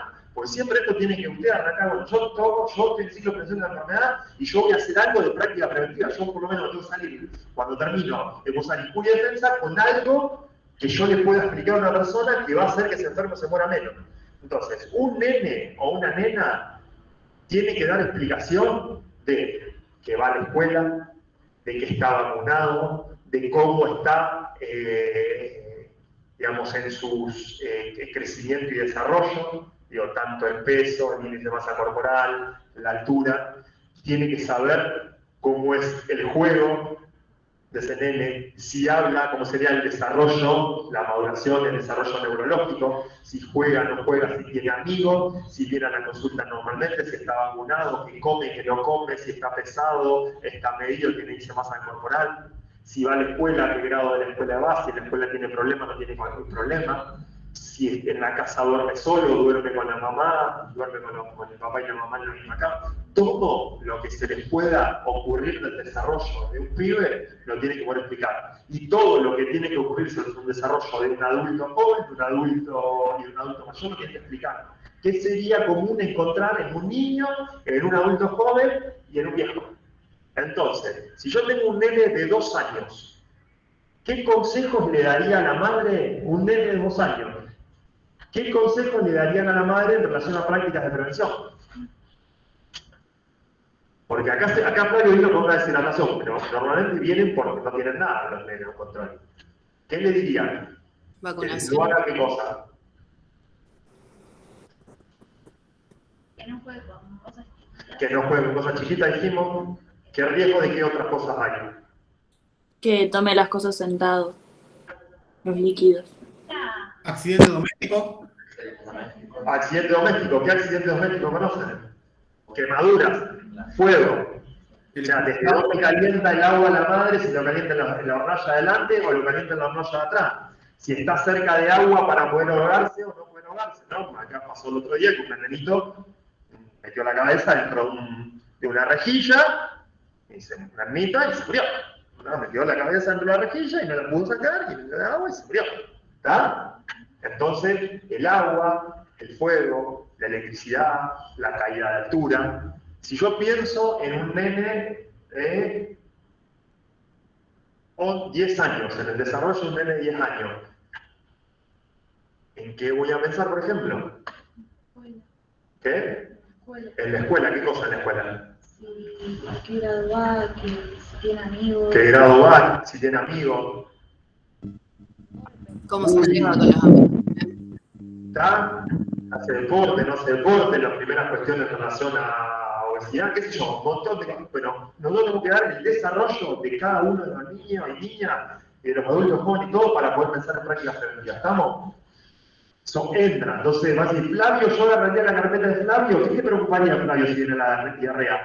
Y yo miraría a Flavio y le volvería a preguntar a la madre en qué grado está, le volvería a preguntar si cómo come, le miraría el carnet de vacuna, aprovecharía para esto y esto hacer. Y ahí otra vez ganan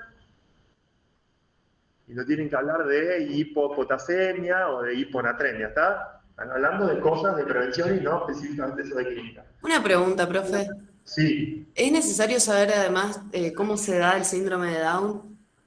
No. En realidad, yo no sé si había un acuerdo, me habían dicho las coordinadoras, no sé si lo habrán hecho, que en realidad iban a subir, no sé si ya lo subieron, no puede ser, dicen que lo habían subido al campus, una UP que era de personas con discapacidad. Sí, trastornos mentales de base orgánica, sí lo subieron. ¿Cómo? ¿Lo subieron? Sí, trastornos mentales de base orgánica, y ahí está síndrome de Down. No, eso subió, debe haber subido en la cátedra de radiopsiquiatría. En realidad el objetivo de la UP no es ese, el objetivo de la UP es pensar el abordaje de las personas con discapacidad en la práctica clínica. Claro, como un modo de inclusión nada más. Como un modo de inclusión, que está puesto para eso, no para que ustedes puedan dar cuenta de qué podría pasar o qué podría haber en un paciente con síndrome de Down, ¿está? Perfecto, gracias. Lo que tendrías que pesquisar, que es lo que tendrías que saber de cualquier persona que tiene una persona con discapacidad. Bueno, de los síntomas que teníamos, decíamos, el paciente Flavio venía con diarrea, vómito, náuseas. ¿Se acuerdan de lo que siempre le digo? ¿Qué es lo que más le preocupa? No vamos a estar dando vuelta. ¿Qué es lo que más le preocupa? Son los vómitos, gente. ¿No? Porque el vómito hace la diferencia de un paciente internado o no internado.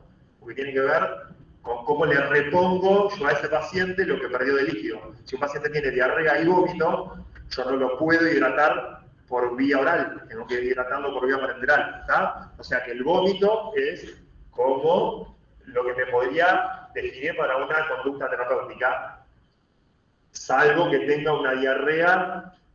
¿Por qué bicho que no me va a importar si tiene vómito que se puede deshidratar igual? ¿Por qué bicho podría ser que se deshidrate igual con más que no tener vómito? ¿Con qué bicho? Librio Colorade. Bueno, con cualquiera, pero digo librio como una cuestión de que un paciente va a tener 30 diarreas, por lo tanto hidratarlo con 30 diarreas por vía oral va a ser muy difícil. ¿Tá? Pero la diferencia es si puede haber hidratación o no puede haber hidratación por vía oral.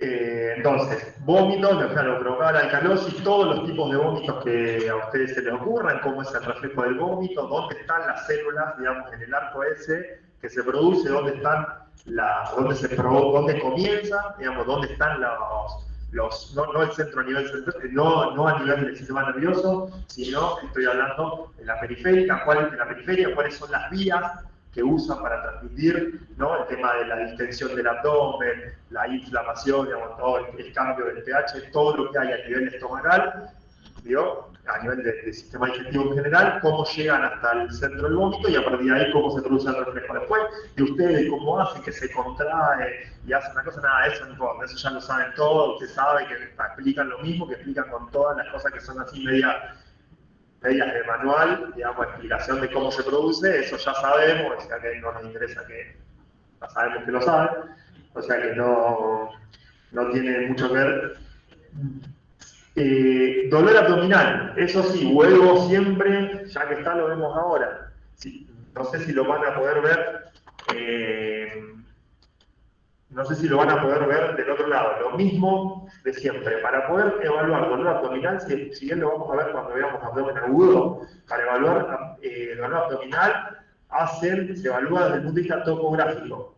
Y se evalúa desde el punto de vista topográfico y se evalúa qué hay atrás en cada uno de esos cuadrantes.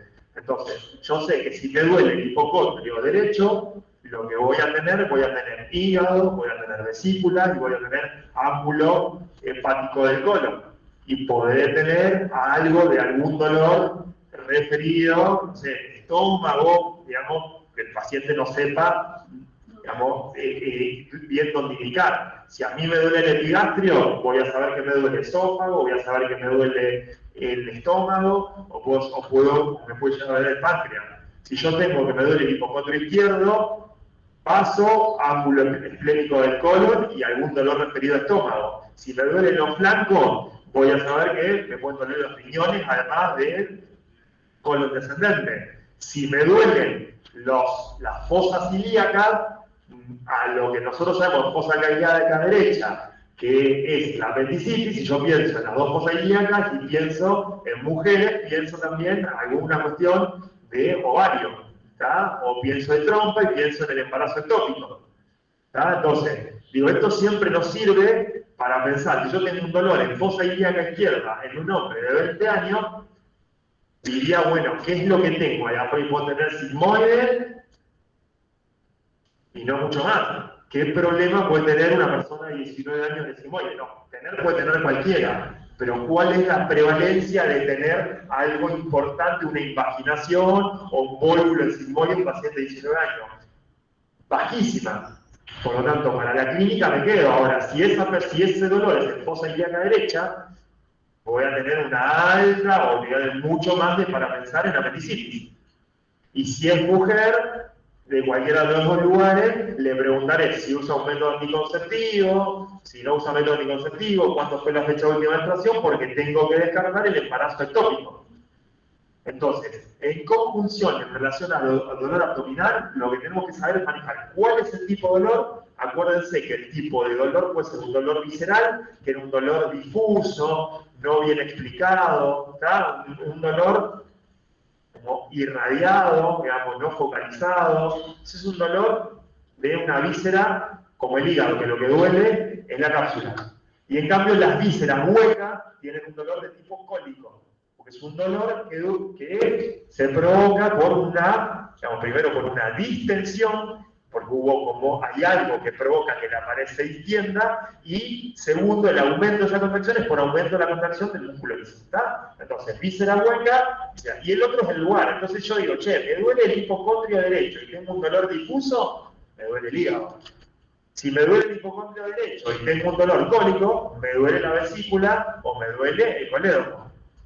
Y a partir de ahí busco otros síntomas y signos.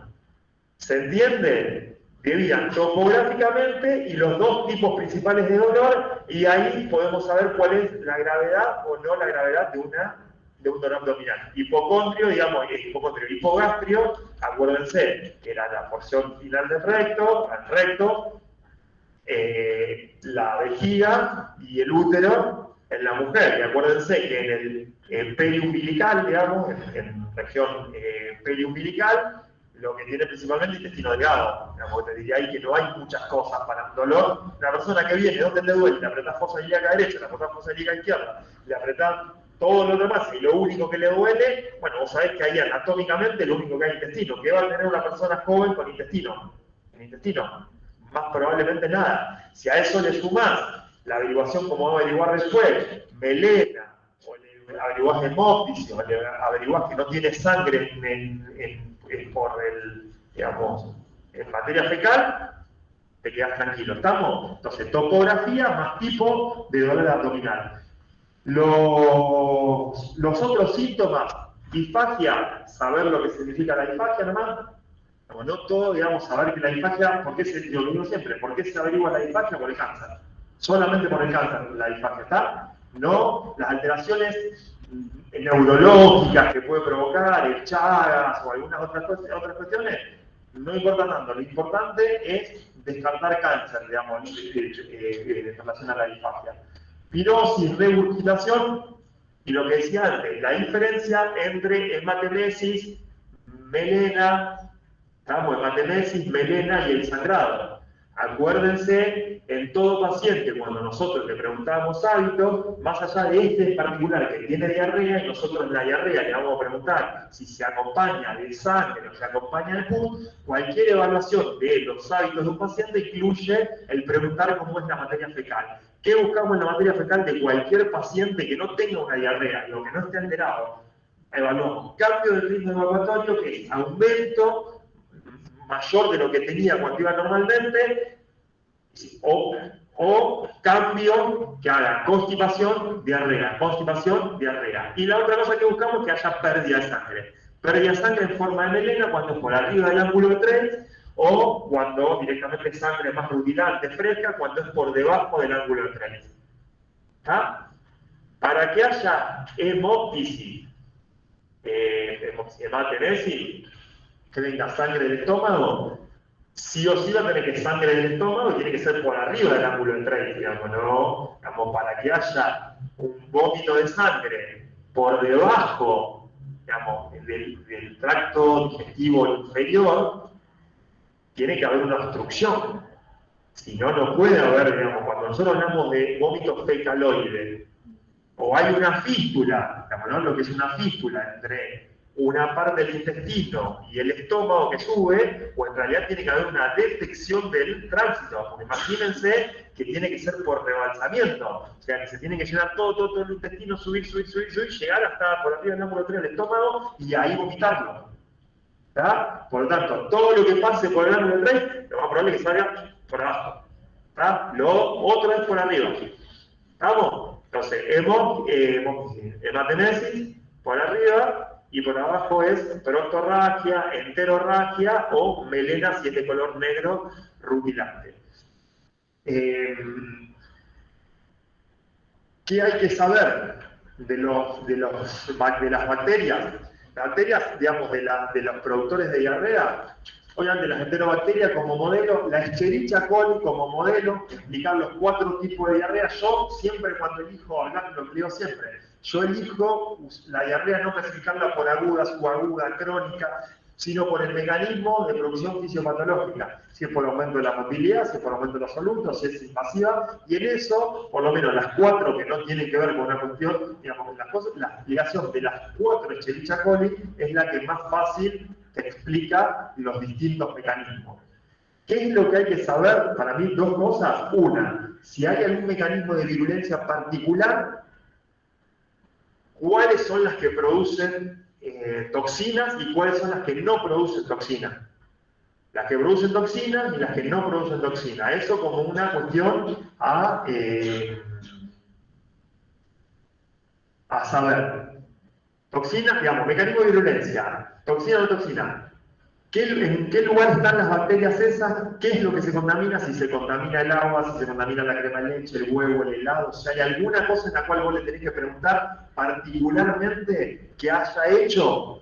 Si es, si es una zoonosis, no es una zoonosis, digamos, si contagias de carne, no carne, ¿qué es lo que hiciste en particular para poder contagiarte de eso? O sea, ¿qué es lo que hiciste en particular para contagiarte? Obviamente la forma, esa forma que te contagias, si tiene algún mecanismo de virulencia y si produce una toxina. Y las 4 Escherichia coli como un modelo para pensar. Tienen que saber síndrome urémico hemolítico. ¿Y cuál es la que provoca síndrome urémico hemolítico? ¿Cuál o cuáles? ¿No? La gigatoxina, digámoslo, la Shigella, ¿qué Escherichia coli provoca el síndrome urémico hemolítico? ¿Y qué es lo del síndrome urémico hemolítico? Ya se los dije, pero se los vuelvo a repetir porque se los preguntan en el examen, ¿por qué la hamburguesa provoca, o por qué siempre hay que tener cuidado con la hamburguesa? Ya lo charlamos una vez, pero se los repito. La contaminación en la carne se provoca en el corte de carne, en la parte, no en el interior de la carne, en la superficie. Cuando yo proceso la carne, esa superficie contaminada, meto las bacterias adentro de la carne. Entonces, si yo me como un bife jugoso, no voy a tener problemas, salvo con determinadas cuestiones como la toxoplasmosis en la embarazada, con determinadas cuestiones, pero en general no voy a tener problemas justamente con el síndrome urémico, ¿está? Pero cuando yo proceso la carne y la meto en el medio y no la cocino en el medio, y yo metí muchas bacterias que estaban afuera y las metí adentro y no las cocino bien, ahí se provocan los problemas que me generan las diarreas disentéricas y después a la larga el síndrome químico-molítico. ¿Estamos? La contaminación es afuera, o sea que de ahora en más, cuando alguien come un bife crudo, no le van a decir que puede tener problemas de una bacteria porque come el bife crudo, porque mientras apoye de un lado y apoye del otro, no va a tener problemas, ¿está? Si no, todos los que comen carne jugosa estarían todos con disentería, porque lo más probable es que el corte de la vaca, la superficie o el chancho que coma, lo que sea, tenga esas bacterias. Pero cuando vos la metés directamente al calor en ese momento, por más que en el medio quede crudo, no pasa nada, ¿está? ¿Se entiende? Listo. Tiene que explicar cómo se produce el síndrome urémico-molítico, ¿está? Es saber solamente que ese hemólisis, la anemia, daño renal, que puede llevar a insuficiencia renal. Principalmente eso, y que puede llevar a insuficiencia renal aguda como un tema principal. ¿Cuáles son las más importantes para saber? Escherichia coli, Shigella, obviamente, Salmonella y el Vibrio cholerae. Después todos los otros que pueden dar, todos, pero digo, las que Salmonella, Shigella, Escherichia coli y el cólera, el Vibrio cholerae. Como temas centrales, ¿está?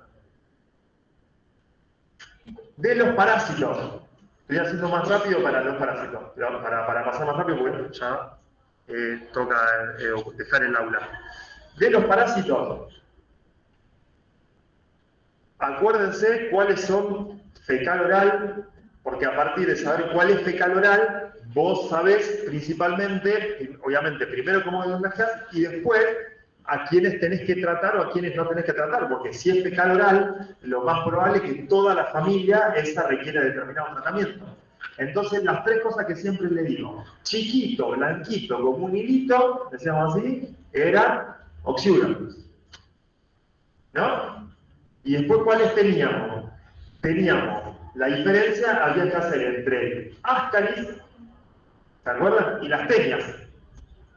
El ascaris es blanquito, grisecito, pero redondito, cilíndrico.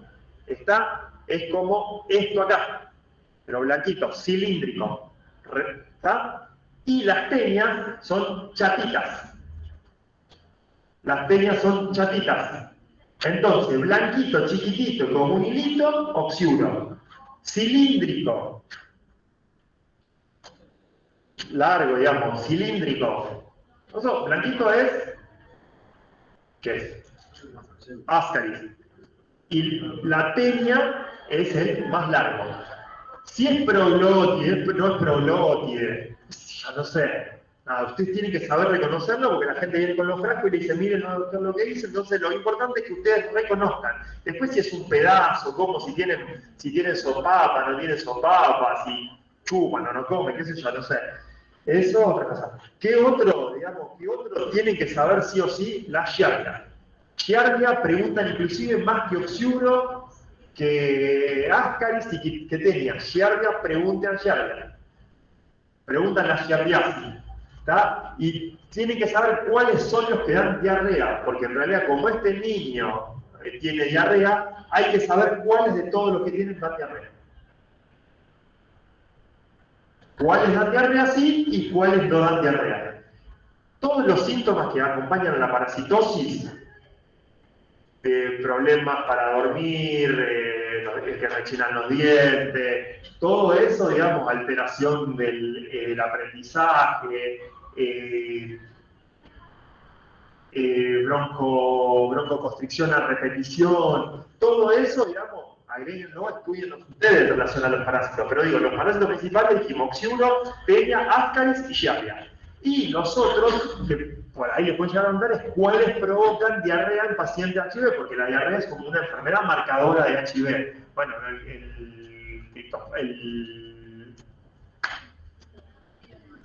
¿el cripto provocaba el cripto o el microsporidio?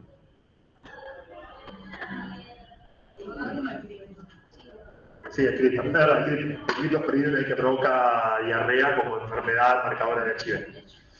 Y la ameba, digamos, lo único que sepa es que la ameba provoca disentería, ¿está? Obviamente, sí, la entamoeba, que es la única o es la principal que provoca, de los parásitos que provoca diarrea disentérica. Nosotros, obviamente, que yo ya evalué que usted cuando le preguntaron el tipo de diarrea, sabía que le iban a preguntar si es para evaluarse una diarrea disentérica o no disentérica. Acuérdense que ustedes por ahí cuando dicen en los exámenes dicen diarrea, tiene que aparecer moco, pus y sangre.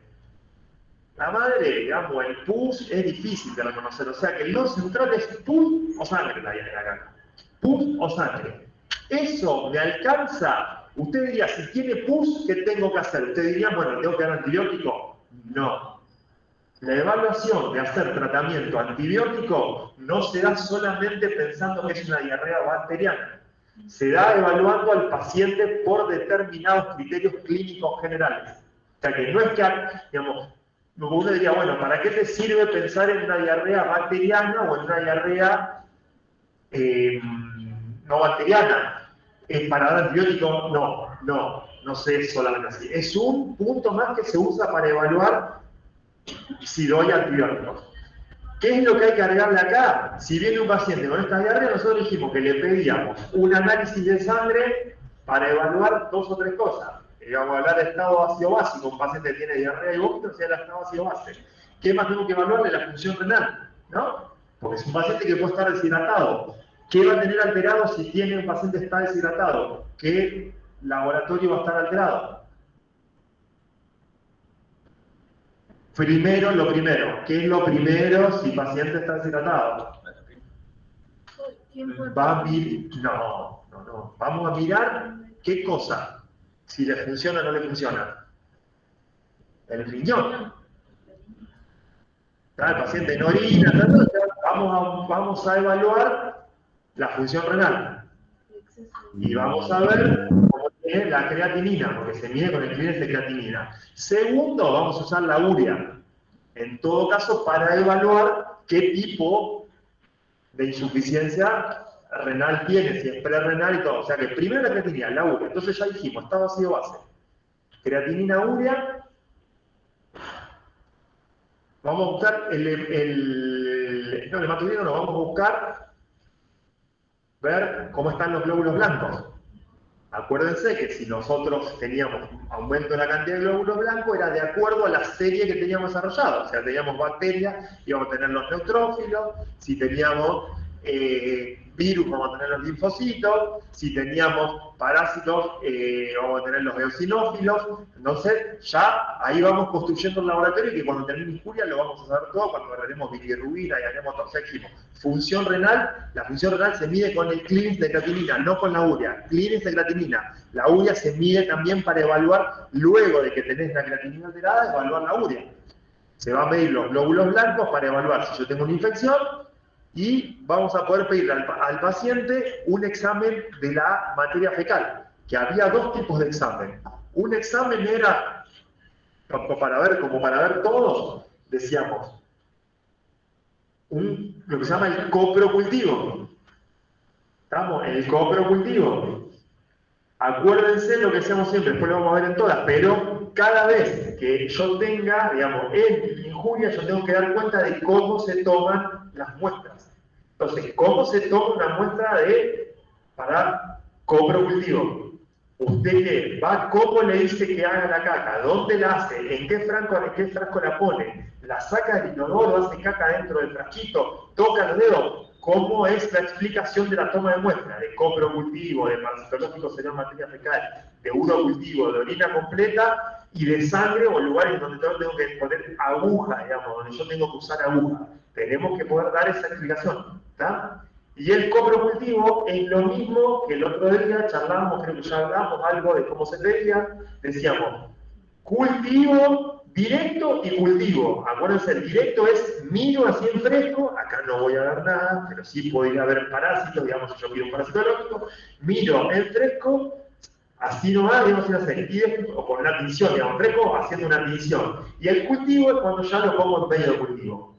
Y después exactamente lo mismo que el 1, tipificación de germen, poder ver cuál es germen, en este caso no importa el protocolo de colonia, pero... Y el antibiograma, ¿cuál va a ser un antibiograma que va a ser? En general acá, lo único que se usa, en este que está acá, es para ver la tipificación del germen. ¿Cómo se toma el parasitológico? Acuerden las dos cosas, el parasitológico y el test de Gram. El parasitológico seriado, una muestra de caca todos los días durante una cantidad de días, y el test de Gram es con la cintita que se hace en la cola del nene o de la nena para buscar los huevos de qué bichito. Oxiuro. Seguro. Del oxiuro. ¿Estamos? Diagnóstico por imagen de abdomen. Diagnóstico por imagen de abdomen. ¿Qué es lo único? Primero, obviamente que hay muchos métodos. Si yo quiero ver una víscera maciza, voy a usar la ecografía, está claro. ¿Por qué? Porque la placa para lo único que me sirve es para ver, ahora sí, niveles hidroaéreos. Ver un nivel hidroaéreo es por abajo líquido, materia fecal, y por arriba aire. Eso se provoca ¿en qué momento? Generalmente en el momento que yo tengo una distensión y que tengo alguna como alteración del tránsito. Entonces yo veo distendido la víscera, veo líquido por abajo o una densidad por abajo y aire por arriba. Y de ahí se desprenden la pila de monedas y todo lo que ustedes van a ver en el libro. O sea que víscera maciza, ecografía. Víscera hueca, evaluando de tensión y todo, uso la radiografía porque lo que evalúo justamente es nivel hidroaéreo. ¿Estamos hasta ahí? Ya me equivoqué tanto, la verdad se ríe de que me equivoqué. ¿Estamos hasta ahí? Sí. Bueno, del otro lado, ¿alguna pregunta más? La primera parte salió más trabada, la segunda un poco mejor. Están podridos ya, pero... ¿Alguna pregunta del otro lado? Sí, profe, me queda una duda. El tema del análisis de oxiuros. ¿El qué? De los huevos del oxiuro, ¿qué hacíamos?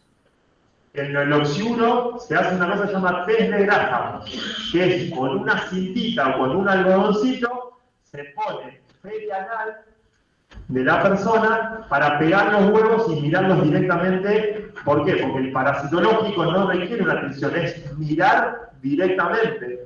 Entonces, una es buscar directamente los huevos cuando tomo la muestra, y la otra, en el seriado, en el parasitológico seriado, yo lo tomo seriado, ¿por qué? Porque tengo más probabilidad que alguna de las diarreas largue algunos pedazos de, principalmente de Ascaris o de las telias que estoy buscando, ¿está? Por eso es el parasitológico seriado. O sea, el parasitológico para buscar parásitos y el coprocultivo es para evaluar bacterias. ¿Se entendió? Perfecto. Profe, otra consulta. Sí. A mí Semenkif, la de diagnóstico por imágenes, me dijo que por qué a un paciente con diarrea se le toma radiografía de pie, o sea, parado. Yo le dije que para evaluar ríos hidroaéreos, me dijo, claro, sí, muy bien, y me pidió 2 signos de esos ruidos. Yo la verdad no supe qué responderle. ¿Cómo? A ver, repetí, que en una paciente que tiene diarrea... ¿Por qué se le toma radiografía de pie, o sea, parado? Entonces yo le dije, para evaluar ríos hidroaéreos. Me dijo, bueno, bien.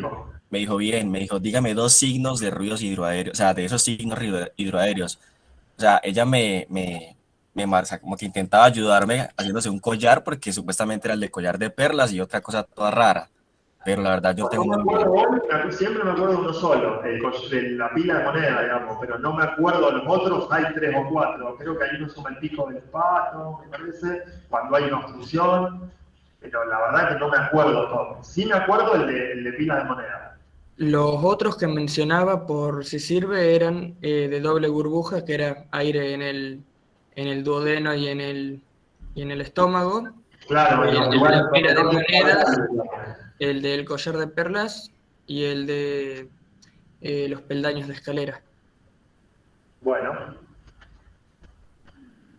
Bueno, escuchen, el miércoles voy a buscar cuando hay aula, porque hoy hubo problemas con las aulas, digamos, ahí le cambiaron y todo, o sea que voy a buscar aulas ahora mismo y hoy pongo en el grupo directamente y le digo a los chicos del centro que les digan cuándo hacemos las 5 y las 6 el miércoles y las 7 y las 8 el viernes. El grupo, gente, nada, yo quería el grupo, si alguien, yo le voy mandando, yo tampoco tengo mucho tiempo e iniciativa para mandar todo. Si alguien tiene una duda, ponga y yo contesto. No, por ahí yo yo al final no tengo página de Instagram, no digo que me pongan like y todas esas cosas, pues no tengo ni lo uso. Lo tengo ahí hice eso porque me ganó la tecnología y lo hice. Entonces, yo si alguien necesita una pregunta, la pone ahí y yo se la contesto de lo que yo sé. Y como siempre digo, lo importante no es saber, sino tener el teléfono al que sabe. O sea que si no, le pregunto a alguien y contesto ahí. Y contesto ahí en el grupo. Pero no tengo videos, no hago videos, ni me saco selfies, esas cosas no hago. Trabajo, digamos, no hago, a ver cómo voy a hacer tal cosa, no lo hago eso. Así que no les voy a poder compartir imágenes asquerosas de un ganglio, de eso así, o de un absceso, digamos, eso buscan en YouTube y ya lo encuentran ahí miles. El grupo es para que si alguien quiere una duda clínica o de una UP o cómo presentar una UP, y de acá al viernes lo que sí le voy a pedir que los que quieran rendir el 21 o el 22, como para que yo, como hacer vacaciones, yo me quiero programar, el 21 y el 22, que ya más o menos sepan los que quieren hacer ese simulacro para yo prepararme, porque lo vamos a hacer virtual y todo, reservarme los 2 días, la cantidad de horas que sea necesario para terminar todo. ¿Vale? Chau. Nos vemos el miércoles. Ah, profe. Gracias. Profe, ¿te paso una última pregunta? Chao, gracias. Hola, profe. Tenemos una cuestión. De la UP4 que le puso... La UP4 la dejé acá. Agarré, ahí estamos. Sí. El tema de hipoxemia. En la autoevaluación sí. nos decía que una llevaba a la otra y así viceversa. Claro. Sí. Y después nos dejaba ver los resultados. Así que tenemos la duda, o sea, creemos que es obvio que una hipoxemia lleva a hipoxia, eso como que no se discute, pero al revés. ¿En qué estado de hipoxemia, de qué estado hipóxico puede generarse hipoxemia?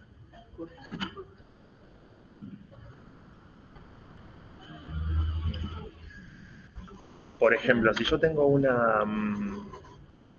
¿Después de grabar? No sé cómo se hace esto, ya te busco. Si yo tengo una hipoxia a nivel cardíaco, músculo cardíaco,